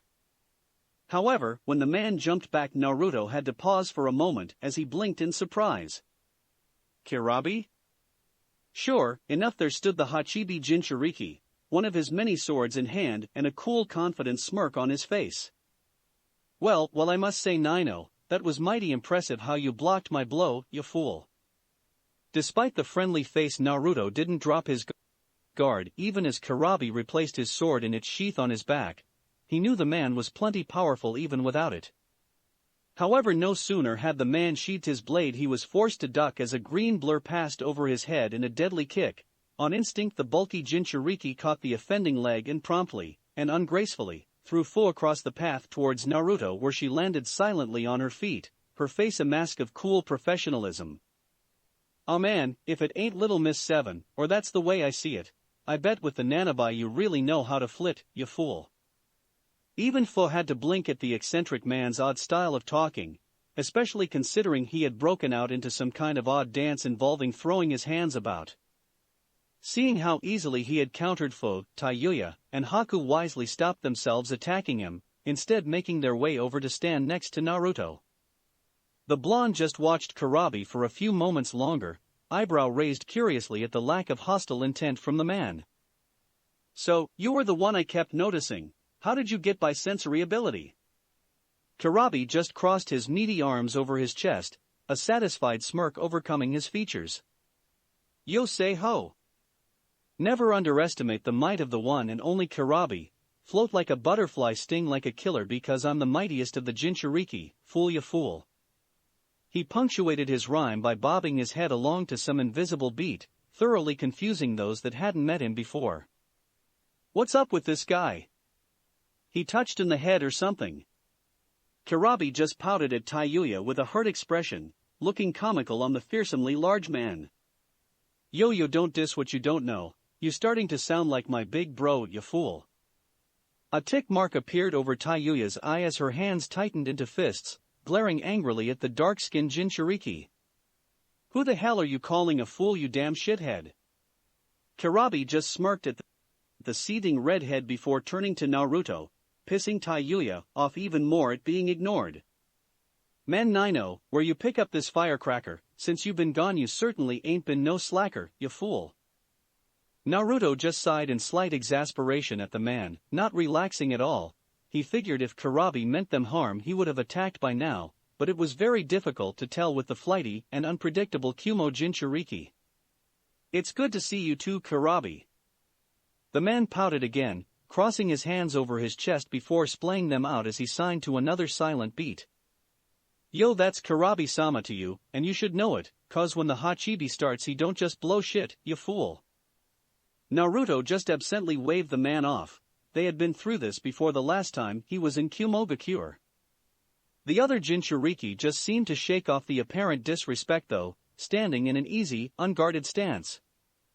"You know, Mr. Nino, you really upset Miss Yujito. She been ballin' and ragin' and just won't quit, so much so this Jinchuriki had to split, you fool." As much as Naruto found Kirabi's raps odd, he had to hand it to the man. He was good at coming up with them on the spot. "I would apologize, but I don't think she would take it all that well, to be honest." Kirabi paused for a minute before chuckling, nodding to what the blonde was saying before a thought seemingly occurred to him. He took out a little notebook and pencil before jotting something down, mumbling to himself. Honest, dismissed? Nah, pianist? Nah. He paused before shrugging, pocketing the book away as he returned his attention to the small group of teens to see them eyeing him incredulously. "What is it, you fools? This Jinchuriki gotta keep his rhymes tight, otherwise these raps'll lose their bite, fool ya fools. A moment of awkward silence passed and Naruto could have sworn he heard the sound of a single cicada chirping, but he dismissed it with a cough. They weren't even indigenous to this region. So, you're not here because of Yujito? Karabi just shook his head, arms still crossed over his beefy chest in that odd stance of his. Nah man, that ain't my plan. I needed a new locale, so I figured I'd take a sabbatical, fool.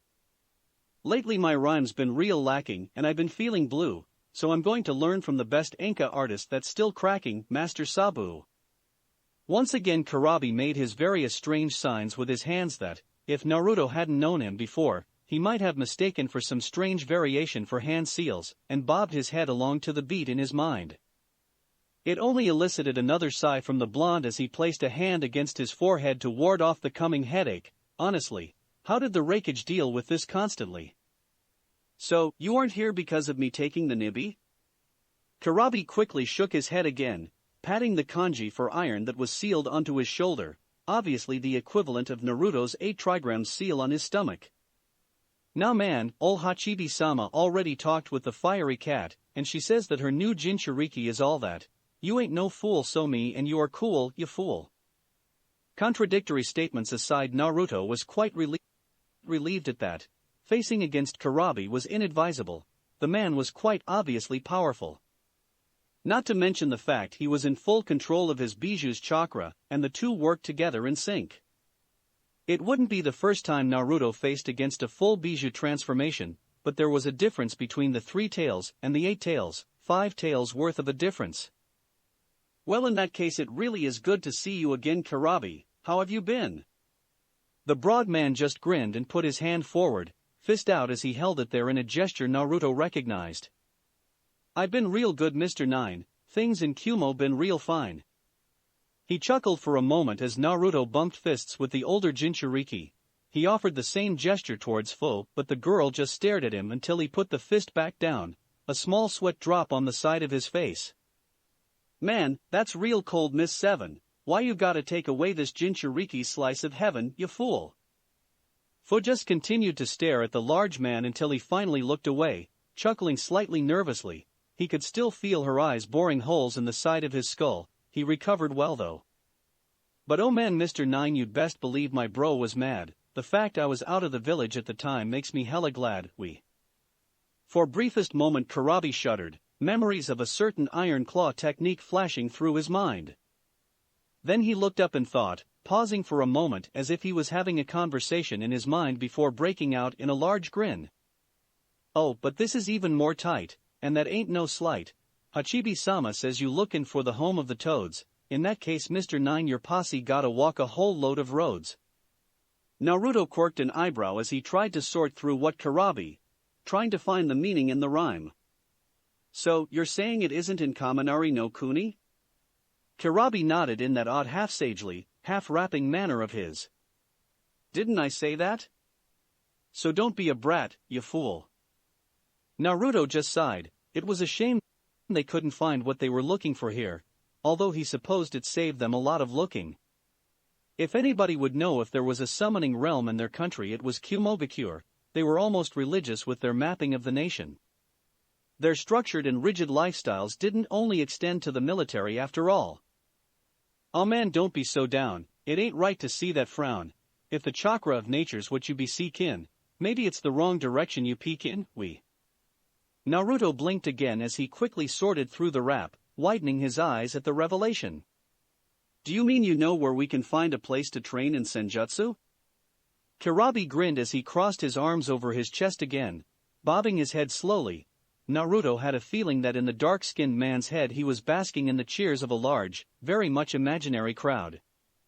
Of course, I know you fool, ain't nobody the killer bee can't school He raised his fist in the air, thumb index and pinky finger splayed out in some strange sign reminiscent of horns. Yo, don't you know? About the island off the shore of our very own Kumo, you fool? Naruto just waited for the man to continue, otherwise, he knew the Kumo shinobi would never get back on track. Ain't no place closer to nature than that, just the same as these rhymes ain't flat, He made that odd sign again before looking at Naruto with a grin, a very self-satisfied grin. A few minutes later and Karabi had pointed the island out on a map Fu handily had on her person. She always carried a map of the country they were currently traveling in, and Naruto would often catch her jotting down idle notes about the places they visited, although she would never actually show him what she wrote. It took a few minutes as Karabi was constantly trying to give them directions via rap, and as trustworthy as he found the dark-skinned Jinchuriki, deciphering his instructions would take too long. And there you go, you fools, now don't go being no tools, you hear. Make sure you come visit me sometime, Mr. 9, I gotta bounce my style off someone who appreciates the rhyme, we. Naruto just smiled and nodded. As awkward as their reunion had been, he did enjoy time with the unique Kumo Jinchuriki. However, his friends didn't seem to share the sentiment if their quick headshakes were any indication. Sure, anytime, Karabi. I hope you enjoy your time with your Enka instructor. It was good seeing you again. Naruto grinned briefly in a similar manner to his fellow Jinchuriki. You fool. Karabi grinned and once again offered his hand out for a fist bump, which Naruto quickly reciprocated. Oh man, that's right, man, my rhyme's gonna get hella tight. With that, the large, eccentric man pounded his chest once before giving off the peace sign to the group, casually walking off down the mountainous road without a care in the world. Naruto chuckled as he turned around only to see all three of his companions staring at him evenly, a chill going down his spine as he met their cold, blank stares. Shithead, you ever start speaking like that, and I don't care how powerful you are, I'll put you in a genjutsu you'll never break out of. Haku nodded, one of the very few times he actually agreed with Tayuya on something. All the heat in the world won't unfreeze you if you do.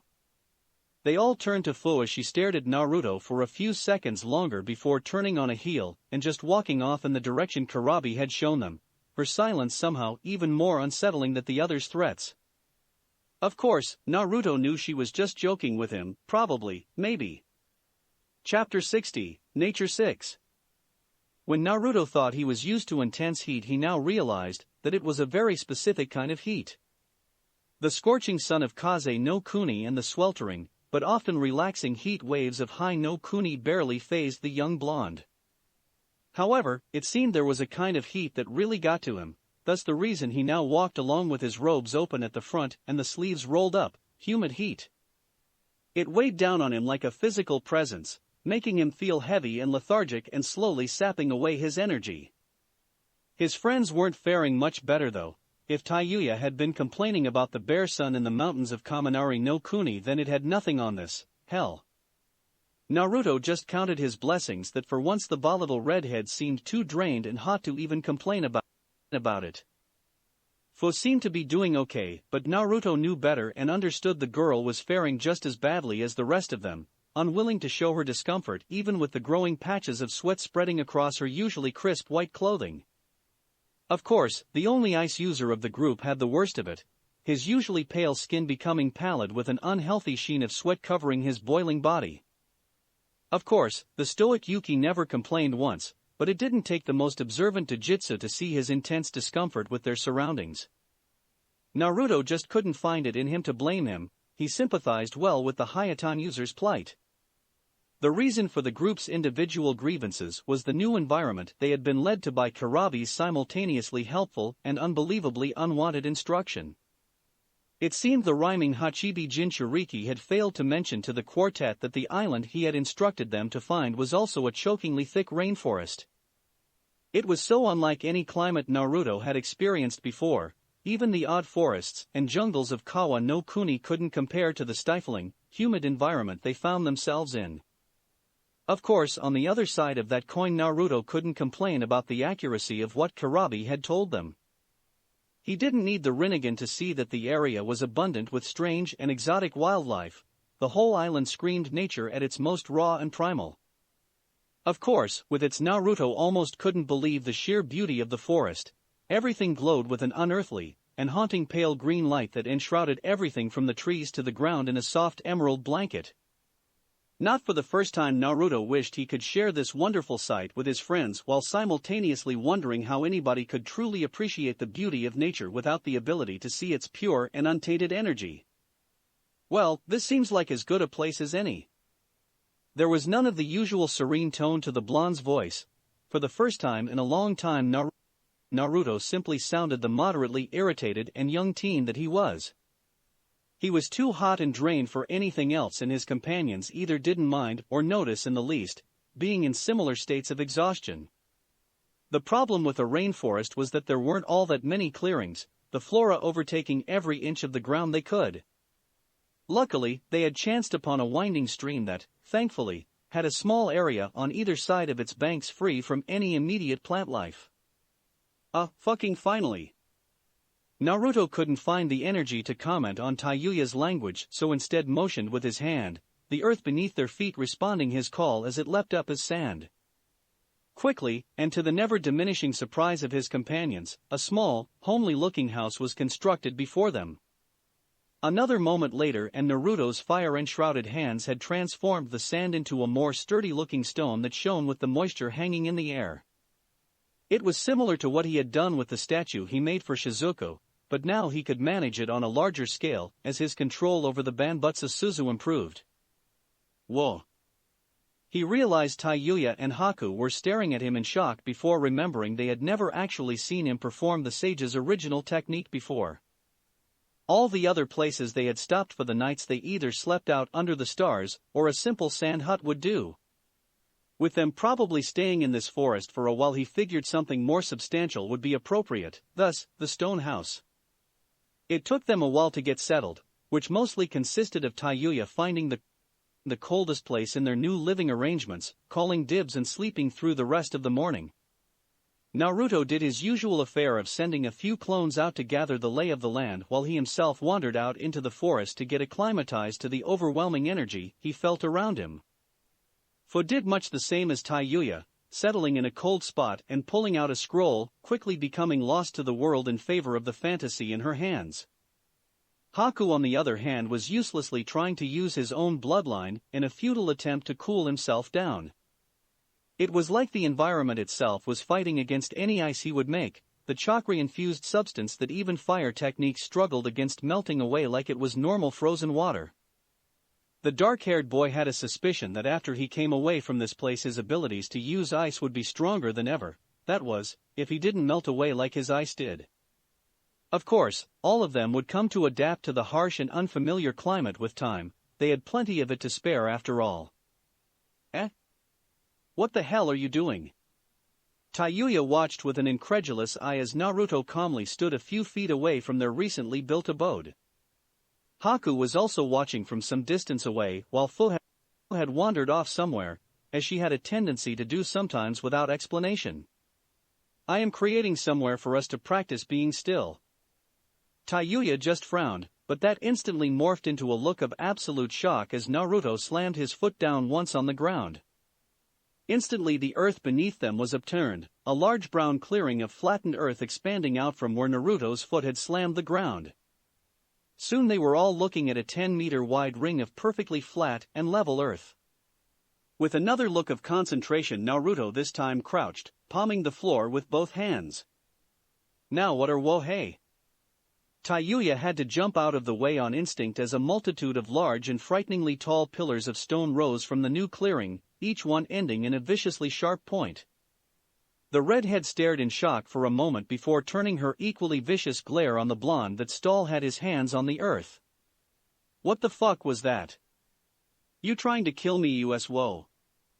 Her rant was quickly cut off as Naruto shifted his hand imperceptibly, causing the ground underneath her feet to suddenly loosen, leading to her subsequent slip. Of course not, but you should be more careful, Taiyuya, the ground's a little loose. From the side of the clearing, where he had been reading through a scroll, Haku let out a small chuckle, one eye almost hidden beneath a long black bang keeping watch over the two's antics. Of course, that immediately turned Taiyuya's ire on the normally quiet Yuki, her head whipping round to glare at him with double the intensity. Unfortunately, this had the effect of whipping her long hair around, a few strands of which loosely slapped her in the face, causing Haku's laughter to become louder. You find this funny, femboy? Haku's chuckles quickly died down as his face once again became a mask, usually expressing a permanent, small smirk. Of course, this was to hide the irritation of Taiyuya using that name for him. It irritated him to no end. From what he had learned of his clan under Zabuza's teachings, he found that all the men were somewhat feminine. His genetics wasn't his fault. The additional comments about his choices in clothing didn't tend to help. Kimonos were just comfortable is all. Of course, not Taiyuya-san, you were the height of elegance as you fell of your ass. What was there to draw amusement from? Taiyuya simply fixed him with another glare as lightning seemed to spark between their locked eyes. Naruto just hid an amused smile of his own as he turned his attention back to what he was doing, focusing his chakra in ways he remembered from his earth manipulation training. Slowly, as if they were just growing there, a stack of simple, square slabs of rock rose from the ground nearby, allowing Naruto to finally release his grip on the earth. Now what are you doing? Naruto might have been surprised by Taiyuya suddenly appearing behind him if he hadn't been absently keeping track of her position. In fact, he always kept track of where his friends were, just in case. It was how he knew Fu was currently up on the roof, either watching them or reading. It was usually one or the other. Recently he had found that she was becoming slightly distant, and he wasn't sure why. It was something he would have to look into at some point. I am going to attempt the exercise the Shodai explained. Taiyuya's eyebrow rose before she remembered back to the conversation with the two reanimated Kage, still one of the oddest and most inexplicable moments of her life to date. Although she had a feeling that if she continued to travel with these three, there would be a few more similar moments waiting for her in the future. The balancing thingy? From the side, Haku chuckled again, immediately drawing Taiyuya's gaze even as Naruto fought to not sigh into his hand. Got something to say, Haku-chan? This time Haku didn't manage to hide his irritation at the name as well, a small tick appearing over his brow before he could school his features. Oh no, I was just admiring your skill and eloquence with language. I couldn't put the balancing thingy into better words myself. Taiyuya naturally flipped the young teen off, which of course led to them entering into one of their frequent bickering matches that, thankfully, Naruto could ignore. Instead, he used chakra to walk up to the top of one of the pillar spikes, testing its sturdiness only to find himself pleasantly satisfied as he made it to the top. It took a bit of maneuvering and a shadow clone to get the stone slab to rest atop the point, but soon enough it was ready for him to sit on. Thankfully he had made the spikes at different heights, so it was a simply matter to walk up a higher one before gently lowering his body onto the slab itself. At this point Taiyuya and Haku had stopped fighting to stare up in curiosity as Naruto relaxing his body into a natural meditation pose. It was the position he was most comfortable in, so it would make sense he could remain still in it for the longest time. The blonde could even feel Fu's eyes on him from her position on the roof, although he couldn't see her as he hadn't made the spikes quite that high. Well this isn't so. Naruto's eyes widened a little as the stone plate wobbled, but he threw his hands out, steadying it and himself, his breathing slightly heavier at the near fall. Once he was satisfied, he wouldn't shake again. He relaxed, bringing his arms back in.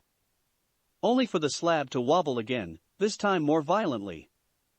He thought he had it under control again, until he heard a very ominous scraping sound which he knew to be the sound of the stone slab slipping against the point of the pillar.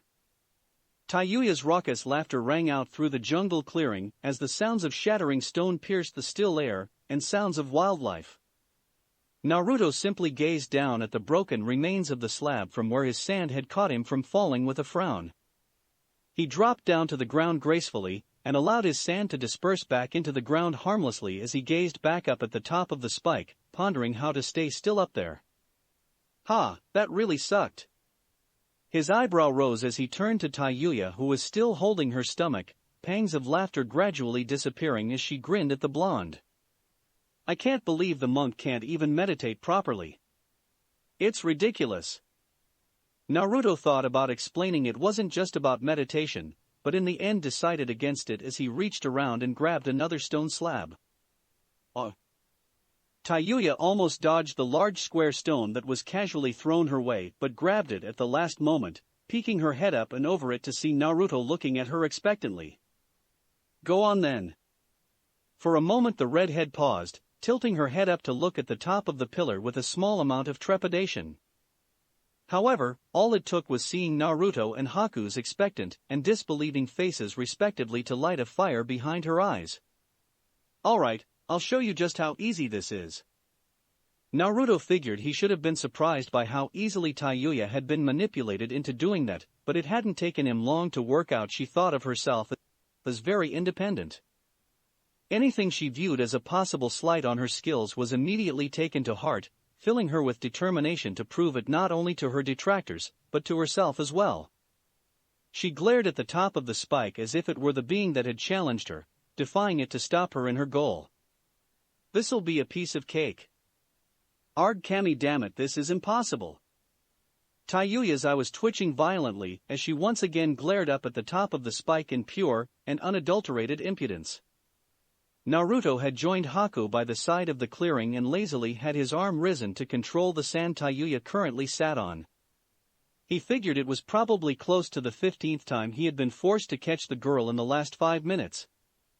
Her first attempt had been rather promising. The redhead had just enough time after she sat down to poke her tongue out at the two boys before losing her balance and ungracefully dropping to the ground, or would have had Naruto not caught her. This is so fucking stupid.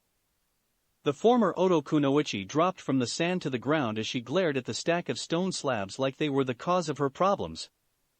She glared for a few moments longer before taking a few steps back and slopping to the ground, adopting a loose meditative position as she closed her eyes, face still marred by a look of frustration and annoyance. Tayuya, what are you doing? Naruto was actually a little worried about what the girl might be attempting. He vividly remembered the statue, or not statue, of monk Gyatso. The girl didn't look around, slowly calming her breathing as Naruto got up and walked over, very wary at this point. That stupid balancing exercise is pointless. I bet I can do all this nature crap without it. Her face twisted for a moment into a sneer that crinkled her nose, but she never opened her eyes. I mean, you're shitting me, right? Being still is being still, it's not fucking hard. Luckily, she missed the few murmured comments from Haku about her proving the contrary. Naruto just frowned, remembering the warning of the Shodai clearly as he nodded once. Alright, but be careful. Tayuya just snorted, that same annoyed expression never leaving her features. Yeah, whatever Ka-sen. Naruto briefly gained a tick above his brow at the dismissal of his concern, but it was gone before it was even fully formed as the blonde let out a deep cleansing breath, ironically at the same time Tayuya did. So, what, I'm just supposed to feel nature or whatever and draw it in or some bull like that? Her entire tone was skeptical, but she never moved from her loose meditative stance. It might have impressed Naruto if he wasn't slightly annoyed by the mockery of proper meditation. Something like that, we don't know much about it ourselves. Tayuya just snorted at that, but was quiet a moment later, deciding not to comment on the stupidity of trying something you didn't fully understand. It would probably just get her some passive-aggressive or sarcastic comment from Haku anyway, and those were really starting to get on her nerves. It didn't help that most of the time he won their verbal spars, his proper and eloquent speech outmatching her more vulgar and brash attitude. For a long time, nothing seemed to happen. Haku even went back to his reading out of boredom, however Naruto never stopped watching the girl. He was actually astounded that she had gone this long without moving, never mind going this long without saying something generally repugnant or vulgar. However, even more interesting than that was what seemed to be happening all around her, even if it was invisible. An average person would miss it, but to Naruto's Rinnegan he saw everything. It was unbelievable. From the moment Tayuya stilled herself, even if it wasn't perfect, the energy all around her began to react. It was subtle at first, a simple swaying motion from the light green glow surrounding everything that could have been passed off as nothing. However, the longer Tayuya sat still the more it began to move. Soon, the energy around the girl began creeping towards her. It was like watching water gravitates towards a depression in slow motion. It crept along her body, surrounded her, but did little else. Instead of absorbing it like he thought Tayuya might, it just seemed to sit on her skin, not doing anything in particular. It made Naruto wonder if the girl could actually feel anything of what was going on around her, even if it was invisible to her eyes. However, after around 10 minutes, when he had begun to practically feel the irritation and anger rolling off Tayuya in waves over the lack of any progress, something finally happened. Naruto had assumed that the lack of progress with the nature energy was due to Tayuya not being still enough for it to fully mold itself with the rest of her chakra. He was surprised then when the seal on her neck, that had previously been a pale and lifeless gray, suddenly began to twist and move like it was alive.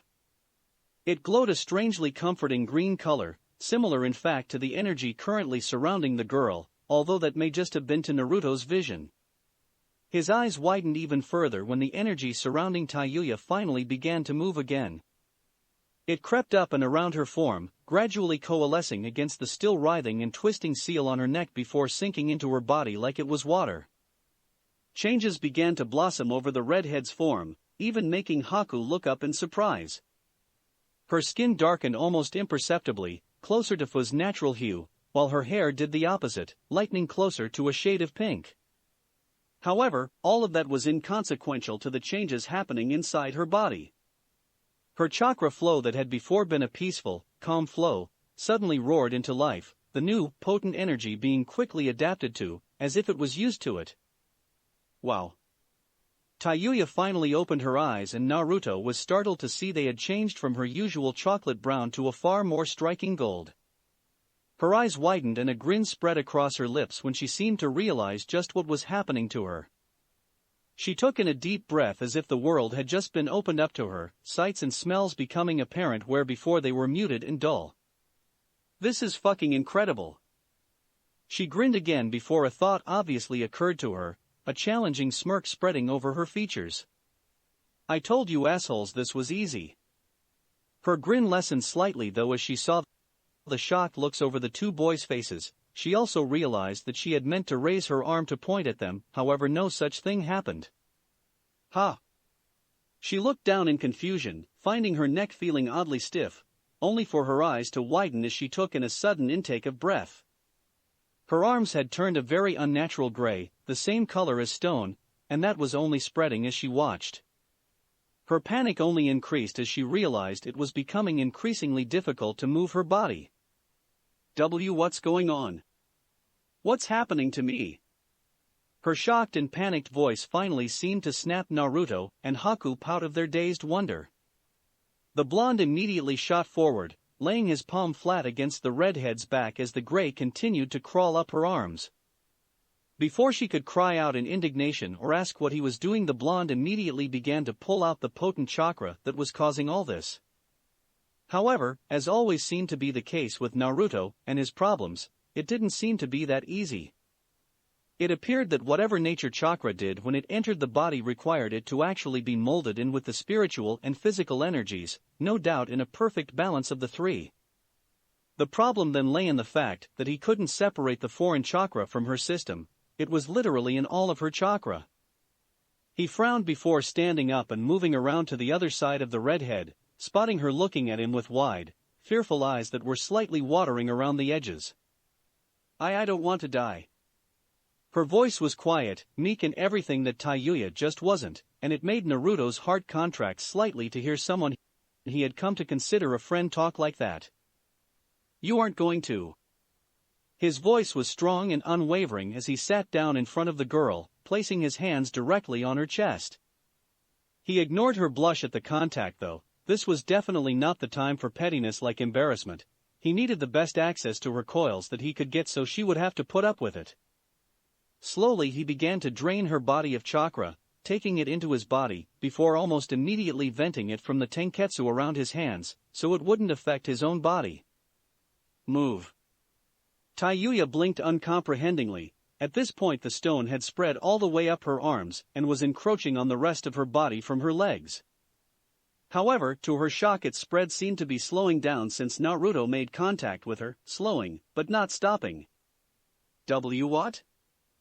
Naruto didn't skip a beat, keeping a look of intense concentration as he continued to pull the harmful, at least at the moment, chakra from her system. Move.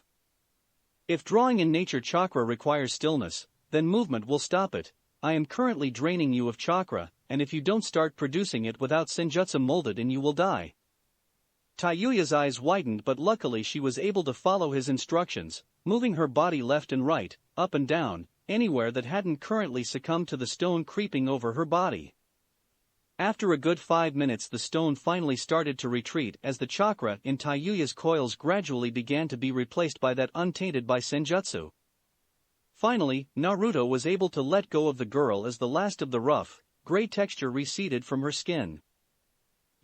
Thanks.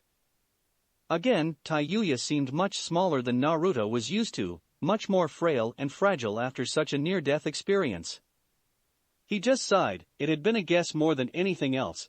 He had figured getting the senjutsu out of her system would halt the petrification, but he had no guarantee that it would reverse itself.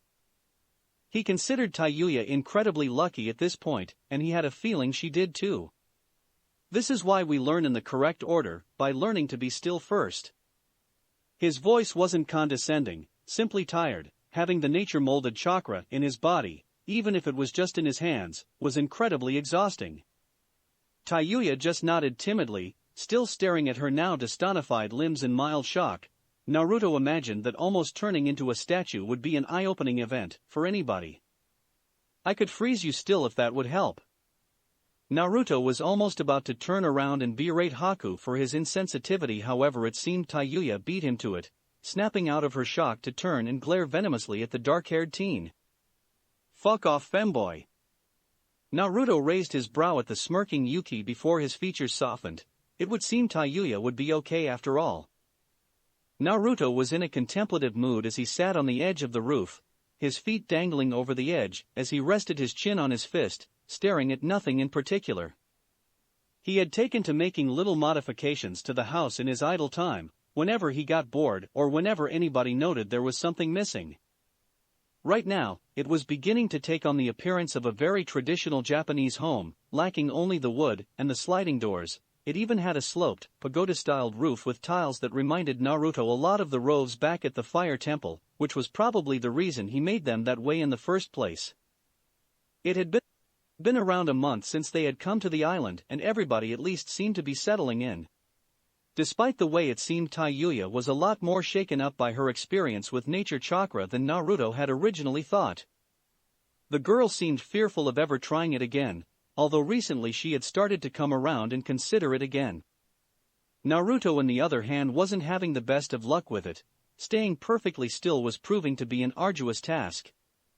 He would feel the need to twitch his nose, or his fingers, or move his eyes, or his breathing or heart would betray him and lead to him falling off the spire. That was why he was up on the roof, just thinking about what he could do. Finally, he got bored with it and hopped off the roof, landing silently on the ground below. He quickly walked straight past the large collection of unnatural pillars that had been taunting him for the past month and made his way into the forest. The moon was high in the sky and the air was thick with the same humidity as the day, but he was undeterred, walking towards where he sensed a familiar chakra signature. Fo and Taiyuya were both in the house, probably asleep given the late hour, so it could only be one person. Can't sleep? Haku looked up from where he had been absently staring at the earth, his mind far away from what his eyes were seeing. I was just thinking about things. Naruto smiled lightly and settled down next to his friend, finding a comfortable position on the soft ground. He had abandoned the majority of his monk robes during his stay in the rainforest due to the heat, leaving him in only a light blue vest that was open at the front to reveal his chest and a set of loose gray hakama-styled pants. Fo had commented that it made him look like some vagabond ronin, especially with the horned forehead protector and earring he refused to take off and his hair done into a long, spiky ponytail. Sharing them might help. Haku looked around at Naruto before smiling softly, looking down at the ground. I was thinking about Zabuza-san. The boy paused for a moment before thinking better of himself. Zabuza-sensei. It's been 3 months since he died, a quarter of a year. Naruto just nodded understandingly. Anniversaries of loved ones' deaths were always hard, he knew from experience. He was often filled with sad, pensive memories of Shizuku and the Ichirakus when those times of the year came around. Good. Haku looked around in slight confusion to see Naruto looking away from him, a slight smile of his own on his lips. You should keep the memories of the people you care about with you always. Haku nodded slowly before Naruto captured him with his gaze, his rippled orbs somehow entrancing the boy with the illusion that the rings rotated, even though when asked, Naruto had said they didn't. However, don't focus on his death, think of the good he did in his life, the better times you had with him, the reason you cherish his memory in the first place. Always focus on the bond, not the moment that you thought it broke. Haku widened his eyes at the soft, pensive tone that spoke of experience in this regard. However, that expression melted from the blonde's face as he suddenly smiled, standing up. Now come on, you need to always think about Zabuza, not just on anniversaries of his death. I need to get your mind on other things, so you aren't dwelling on the past. Haku just stared at his friend in confusion, wondering what he had in mind, especially considering the excited tone in his voice. Come on, I've been meaning to show you something I've been working on for a while now. I think you of all people will appreciate this the most. Haku took the offered hand and allowed himself to be pulled to his feet, watching as Naruto took a few steps back from him before placing his hands in the ram seal. Watch this. And Haku did, his eyes widening in surprise and shock at what he thought to be impossible. What? But how? Naruto just grinned, letting a bit of his childish side out as he appreciated the shock and surprise on his friend's face. Pretty cool, right? He laughed at his pun as Haku stayed in shocked silence, both of them looking down at the ice that had formed in the blonde's palm, ice that had not been there a few moments ago. That's it for this reading. Hit like and subscribe for a free ticket pass going to the different worlds of anime fanfictions. Looking forward to having you on board again.